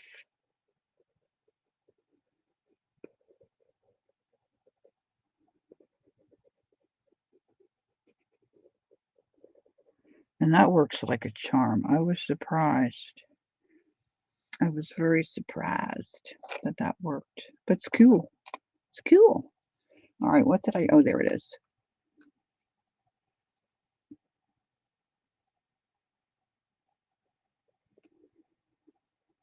Just trying to scratch a little bit of that darker color into. I almost think it would be easier if I had picked out a picture to look at, even for a reference, not so much to do a portrait, like to make it exactly the same, but to just give me an idea of where to lay color down and where the contrasts need to be. So I'm gonna have to remember that for another time.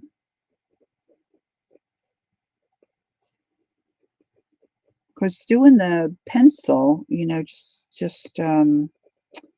like the graphite pencil kind of, it's easy because it's just black and white.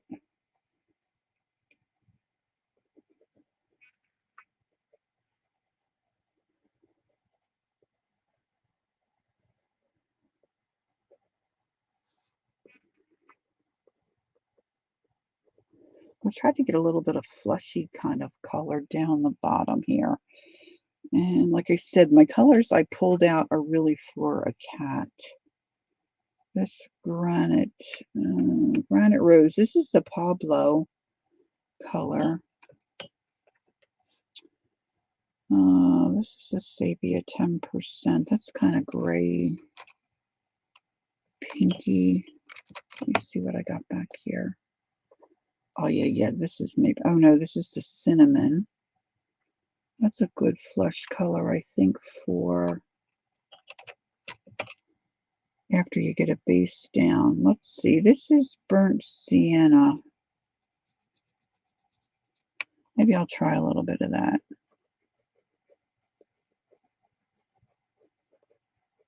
Just like this little eye ridge, I'm going to try.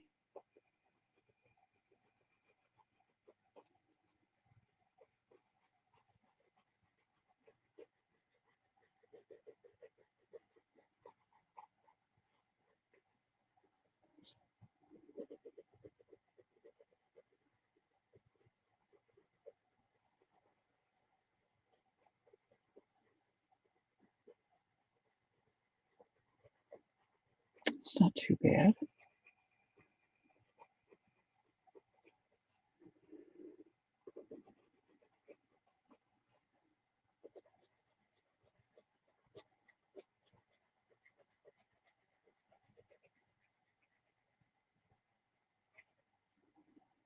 I've been working on my needle book a little bit. It's coming along. But I started a crocheting project. I wanted to use up some different yarn that I have. And I thought, well, maybe a little throw. But for me, for crocheting, a lot of times, especially for like an Afghan, yeah, I'm finding that out, Chris. Chris said a reference photo is always a good idea. Um, okay, I'm still using really light pressure. And I'm going in a little circular motions here. I'm going to come right over top of my sketch line. Get some of this color in. What was I saying? Oh, but sometimes the crocheted stitches that are more popular are kind of too open for me. And I just have found in the past, your toe gets stuck in it. And so then I saw the moss stitch, which is a knitting stitch, which I really don't care for because I think that's like knit one, purl one, knit one, purl one. That makes me crazy. But this was for crochet, and I didn't know crochet had a moss stitch. I mean, I can crochet, but I'm really not an expert crocheter and know all the stitches and stuff like that. Okay, Ange. That egg salad made her tired.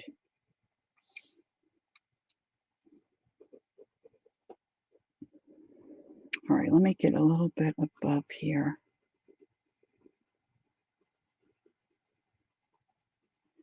And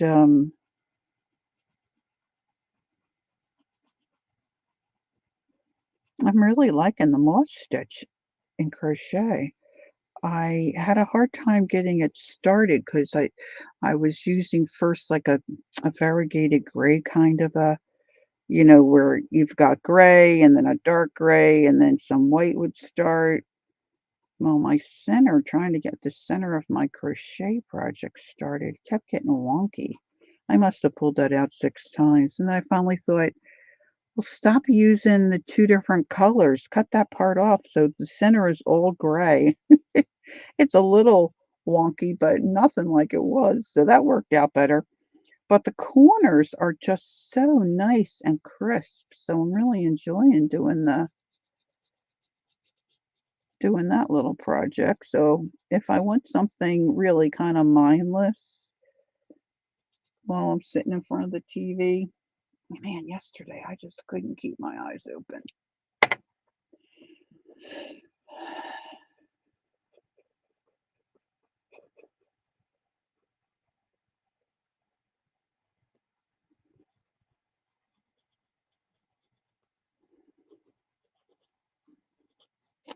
I have to remember that I took this color for the flesh. All right, now I'm just going to take a little bit of that Cap Mortum and then real light, like sketchy marks over top.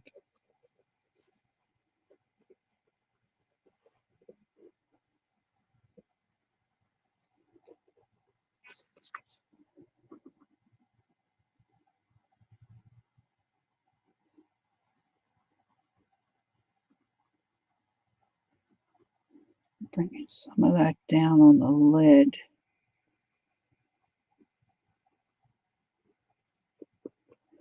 And then down here to this part of the eye, just kind of,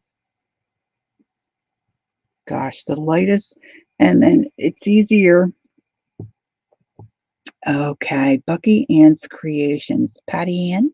Is it Patty Ann? Do I have it right? Oh, I hope so. Good morning, good morning. You hold your pencil back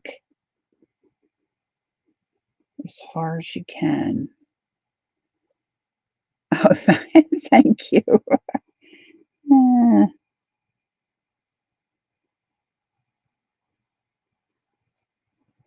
and then maybe from here, from the eyelid, Patty Ann. Yes, woohoo! Good morning, good morning.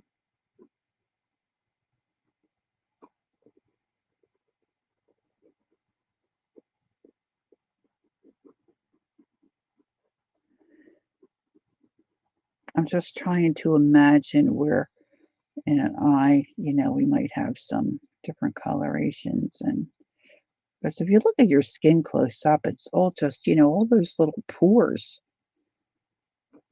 I'm not doing all the little pores. That's for sure. So I'm just kind of laying that pencil on that surface. Let's see. I should have a sepia here, but dark sepia. Let's try a little bit of this.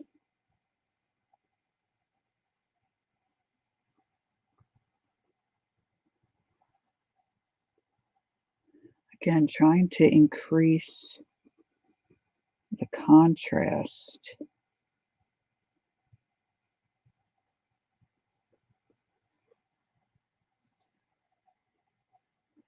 I think that helps maybe a little. Mhm. Now I'm going to come back in with a warm earth and come over top of some of these colors and see how that looks. And this is quick. This is a quick.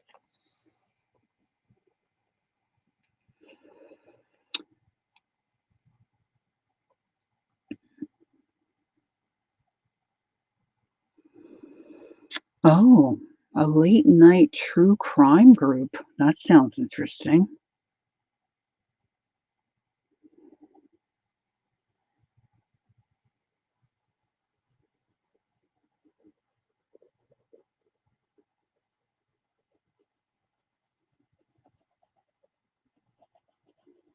Now, once you lay down, like what Bonnie does a lot of times with the pastel mat, like once she lays down and gets some layers going, like she does with the cold gray, she uses that to kind of blend the colors she's put down. But I don't know that I want cold gray on my eye, so I might use, I think I have a buff white here.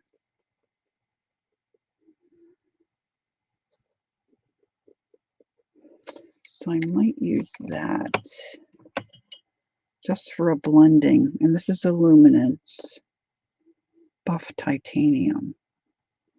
I'm going to go right here in the center to kind of create a little bit of my highlight there.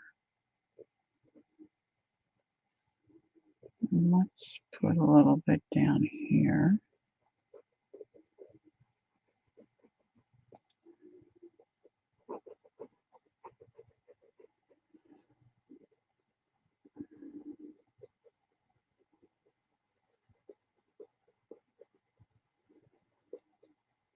Now you can see, maybe you can see, I'll see. Can you see how grainy that looks? Putting that buff titanium on there.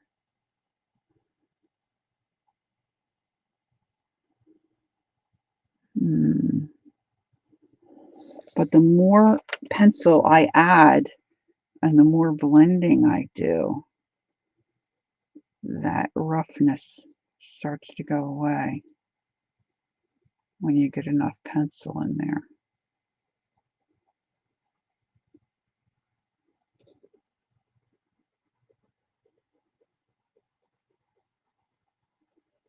Just kind of trying to build up the white of that eye a little bit. I know, I'm all over the place. How's my time? 12 noon. And the clock struck 12. I haven't been singing today.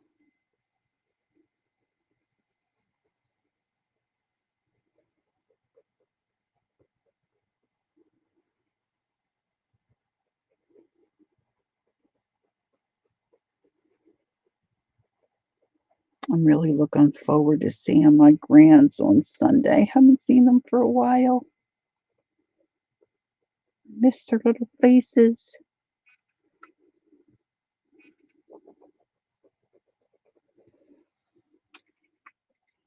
All right, let me come back in with some warm earth. Oh, I didn't do the titanium over top of this.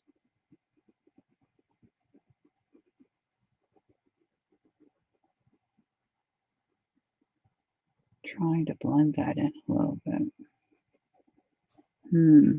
Maybe the gray would have been better. So you don't know till you try the different colors, right? Especially when you're learning. And I feel like I know my Prismacolor colors very well. Now, Bonnie doesn't use the Prismas because she feels that for the surface, for the pastel matte surface, they're too soft.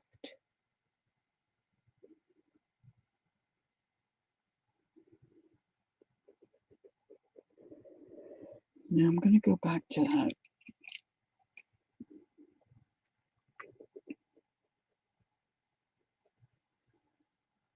dark sepia.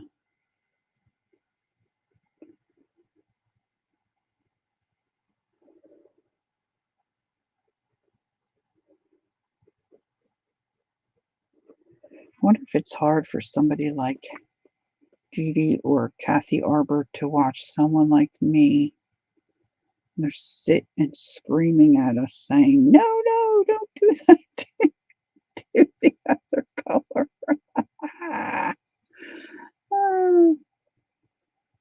Have you watched, Shaz asks, Kathy, have you watched Mr. Balin?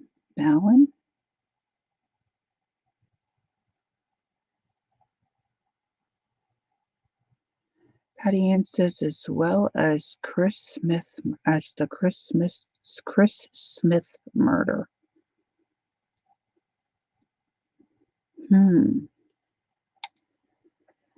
Are they scary? All right, I'm coming back in with a little warm earth on top of all this jazzmatazz.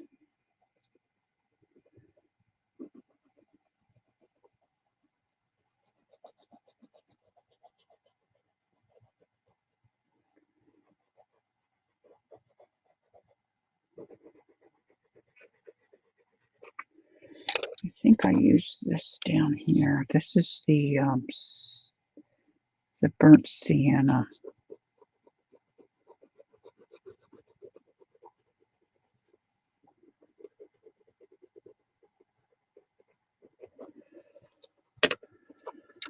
It's looking a little. That's looking a little funky. Funky, funky, monkey.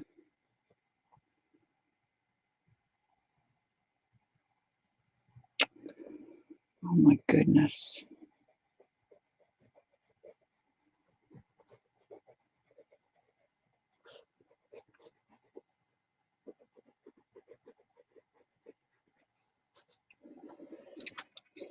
Okay.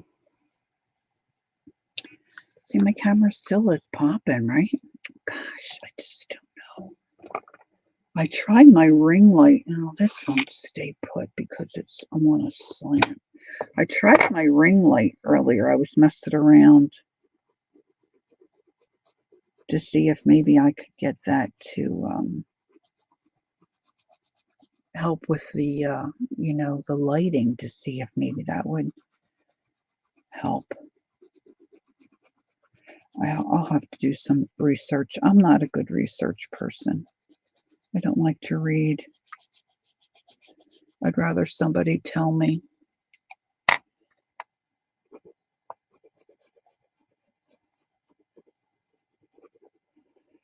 All right, let's see.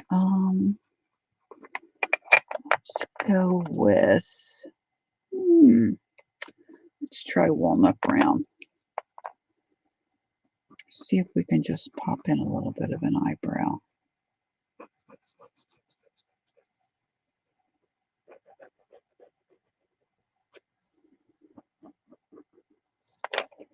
I think for this one, instead of doing,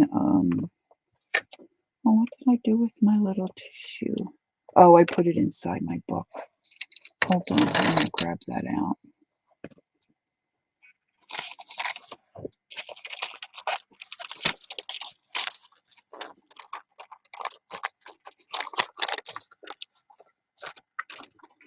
I think I'm just going to start making hairs and see what happens. Of course, I want them thicker. This may not be a good idea. Thicker here.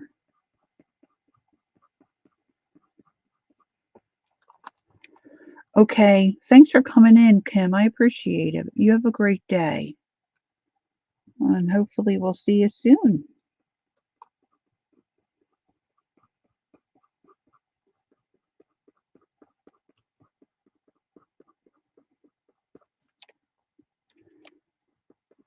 I still have that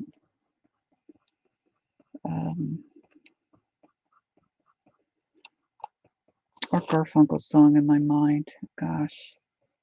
As soon as my brain settles down a little bit, I've got that. Only Have Eyes for You song. Goodness. Okay, now here, coming over the heel. I'm going to start making them a little shorter.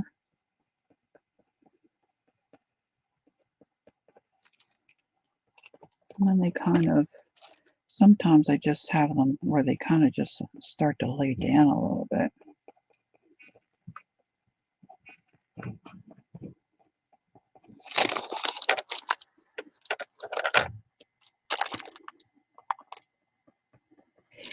And then let me come in with some of that dark sepia.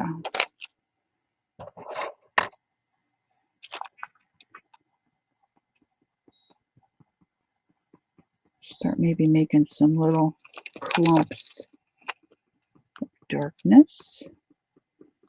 Hello, darkness, my old friend.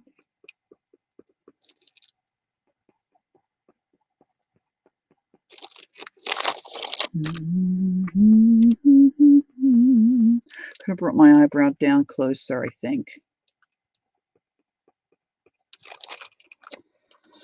I'm going to come in with some black. Just here and there, still making little hairs here and there's.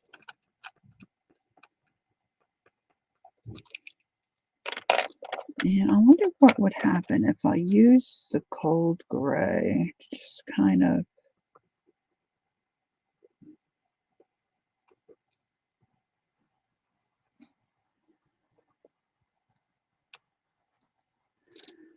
blend in that.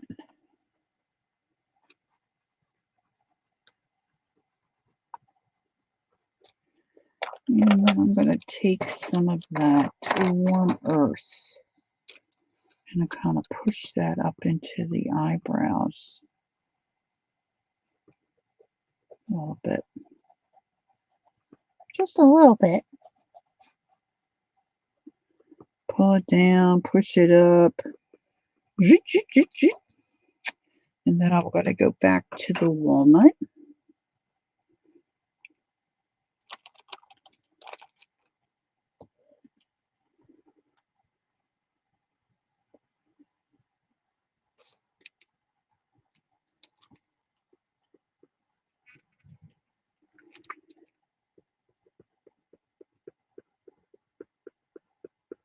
Just redoing those eyebrow strokes a little.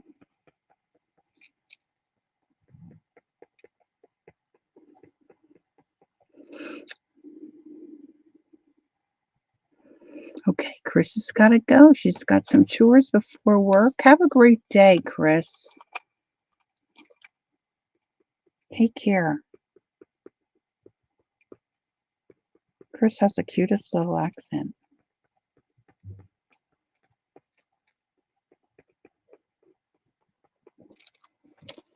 Okay, that eyebrow I think certainly could have been bigger.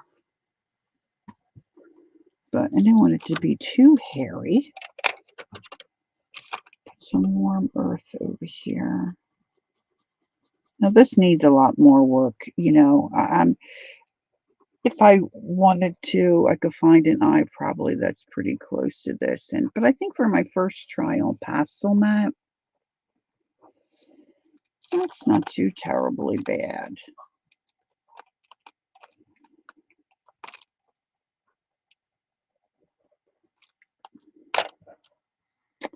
I think I want some more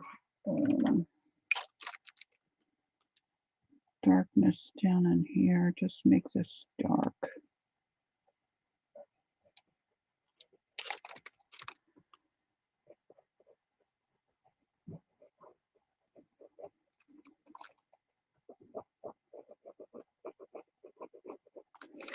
Depends on how the picture's taken. Sometimes that line at the bottom of your eye is very distinct.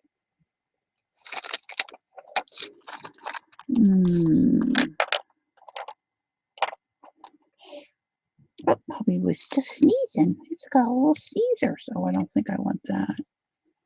Let's see, what color is this? This is warm earth 40%.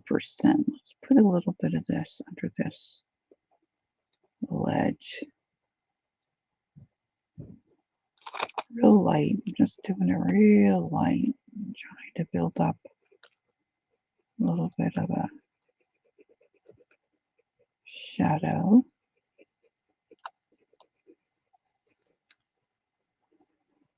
Put that in the corner of the eye a little bit.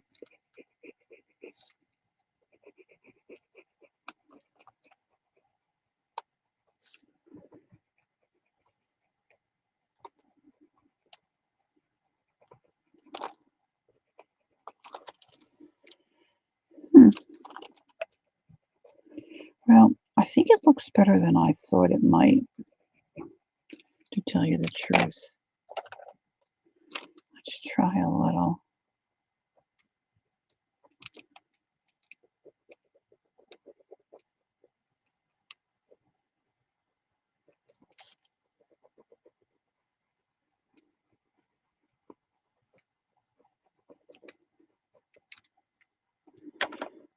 And then let's try a little bit of the earth on top.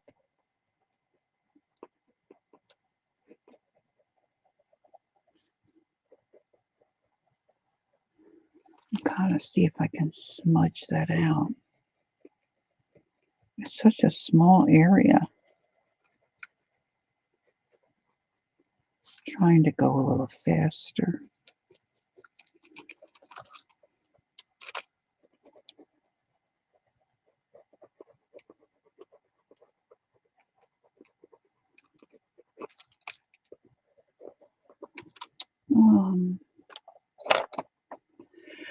I think the titanium's going to be a little light to try to, let's see, what's this? This is a warm gray 2.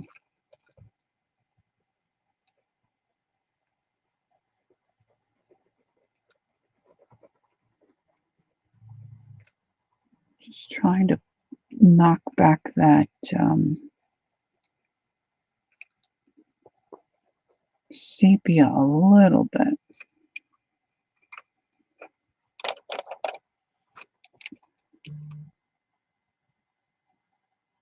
This is 40%. I don't think I want the 40%. Warm earth, 5%. Let's try that.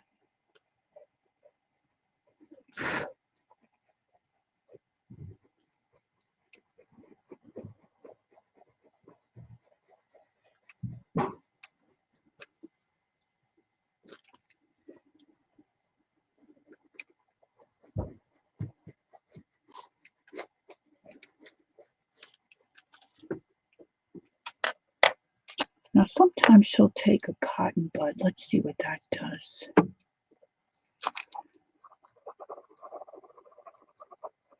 To move some of that color around a little bit.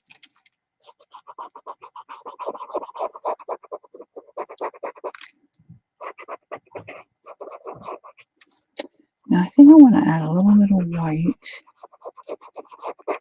into my pupil. Not my pupil. Into my eye, the white part of my eye.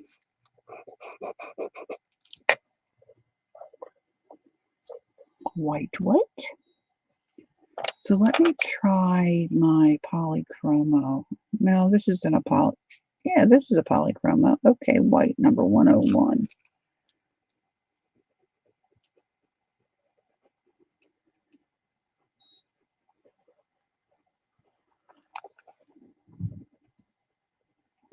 I'm going to go right over that light blue.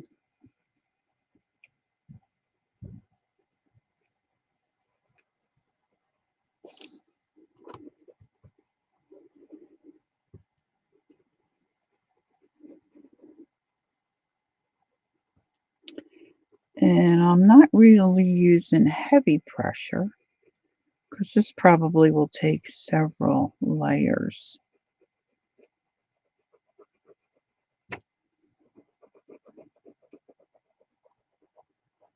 I am rushing a little bit to put, I am rushing a little bit to put my strokes in. Just kind of larger circles because it's a larger area here. Bonnie said if your surface is round, if you're trying to do a round, you know, like a round eye, you want to do your strokes in circles. If it's fur and you're trying to make it look like fur or hair, lashes, you want to do the strokes that are kind of the same shape. And go for fur and hair, go in the direction, you know, that your reference is showing you. All right, now I'm going to get a clean cotton swab. and blend that a little.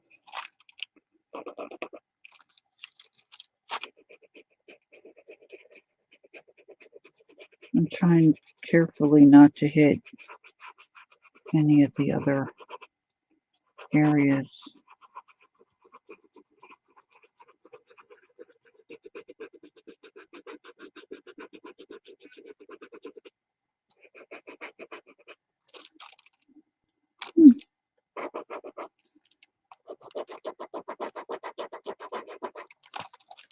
I need more layers of white. I don't know if you can, yeah, see there, you can see the graininess.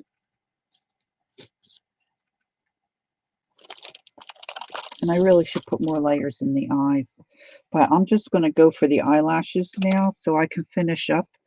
It's about quarter after. And I think I want to go with my dark sepia. I'm just going to pull in a few lashes here.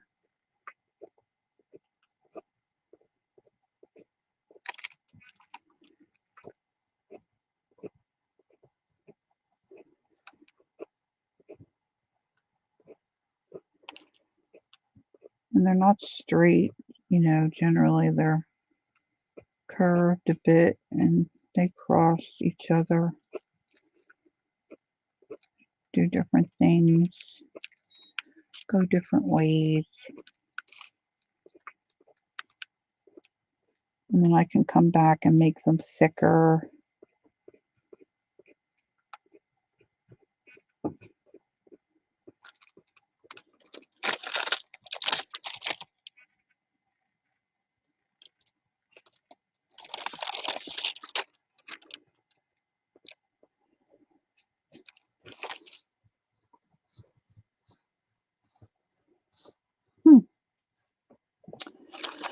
It's not too shabby.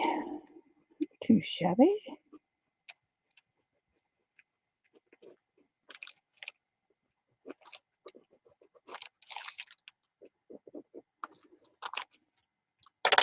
And then I'm going to choose my black. I'm going to sharpen that a little.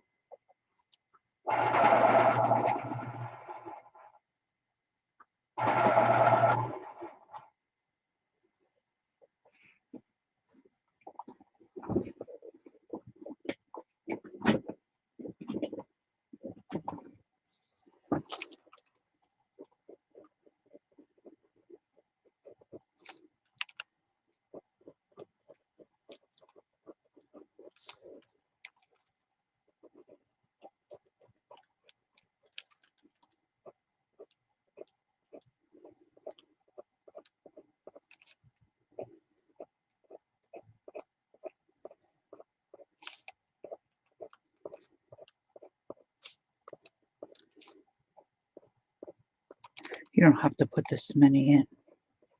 I think I might be going a little overboard. All right, let's get some black up in here.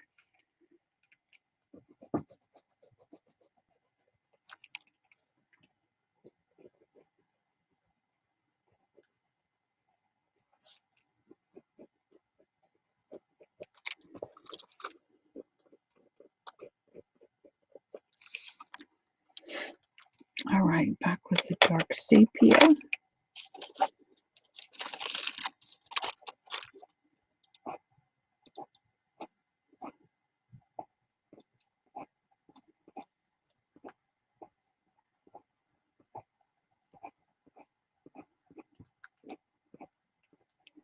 I'm just trying not to make them real straight.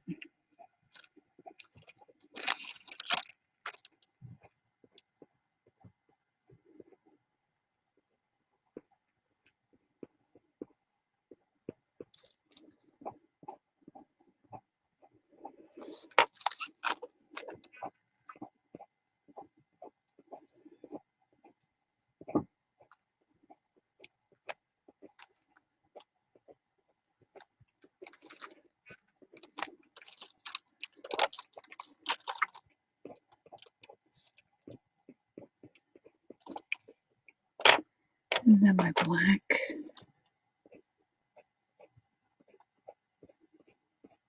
Some These I'm trying to go over the ones that I already have in there.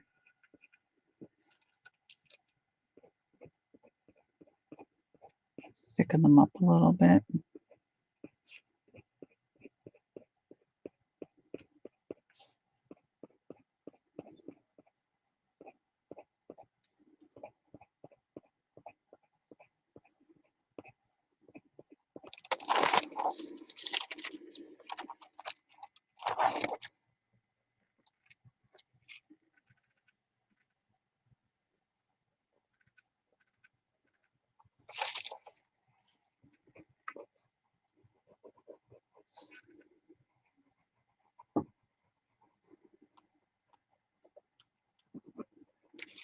So, I mean, there's plenty of work still left that I could do on there, on this, right?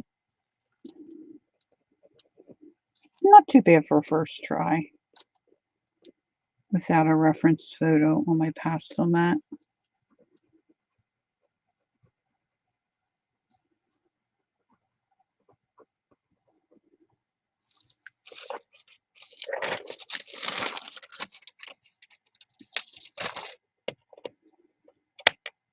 Hmm.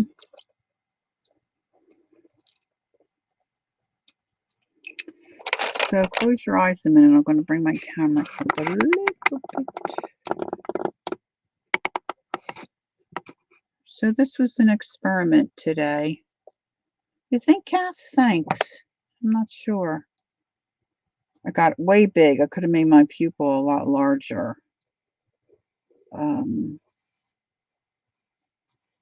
It's so easy, at least to me, I think it's easy to follow someone who's doing a tutorial and telling you step by step what to do. Um, but the the proof in the pudding is once you start doing that, to go out on your own and do it yourself, and having a reference photo. I should have, even if I wasn't going to try to mimic the exact eye, it would have, I think, helped me a lot with, of course, I need more white in the pupil. See, and I think this eye could have been trimmed up a little bit here. But for a first try, and really maybe a little more than an hour, hour and 15 minutes, not too bad for a first try on that. But I really am liking this pastel matte surface. If you're interested in trying it on that. And thanks, Kathleen. On the drafting film, I have a live I did. I took the drafting film and put it over top of a color book page and just started to color. The drafting film is like, I'd never heard of these two things before, drafting film or the pastel mat.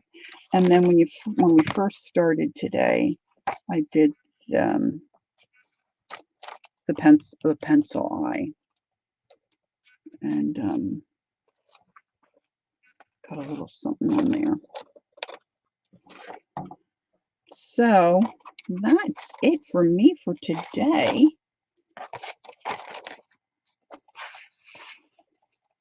I do love drawing eyes.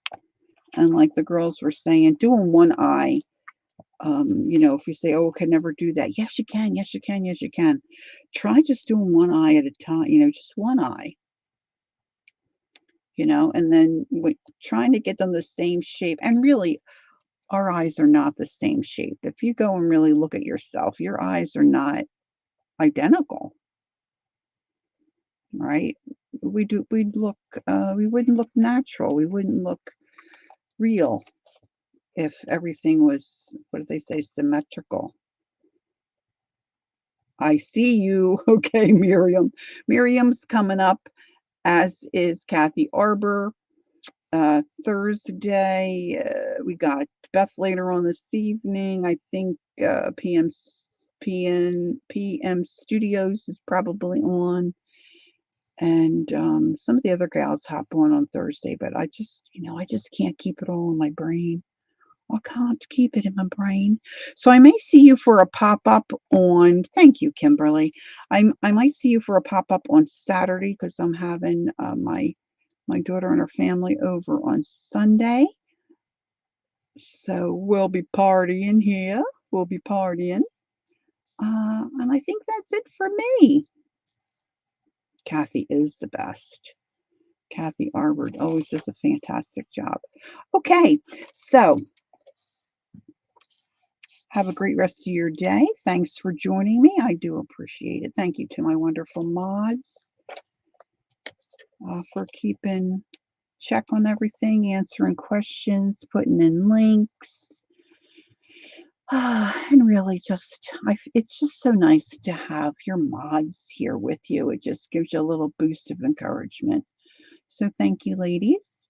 And don't forget, take time to be creative and enjoy the journey. And I will see you next time. Bye-bye.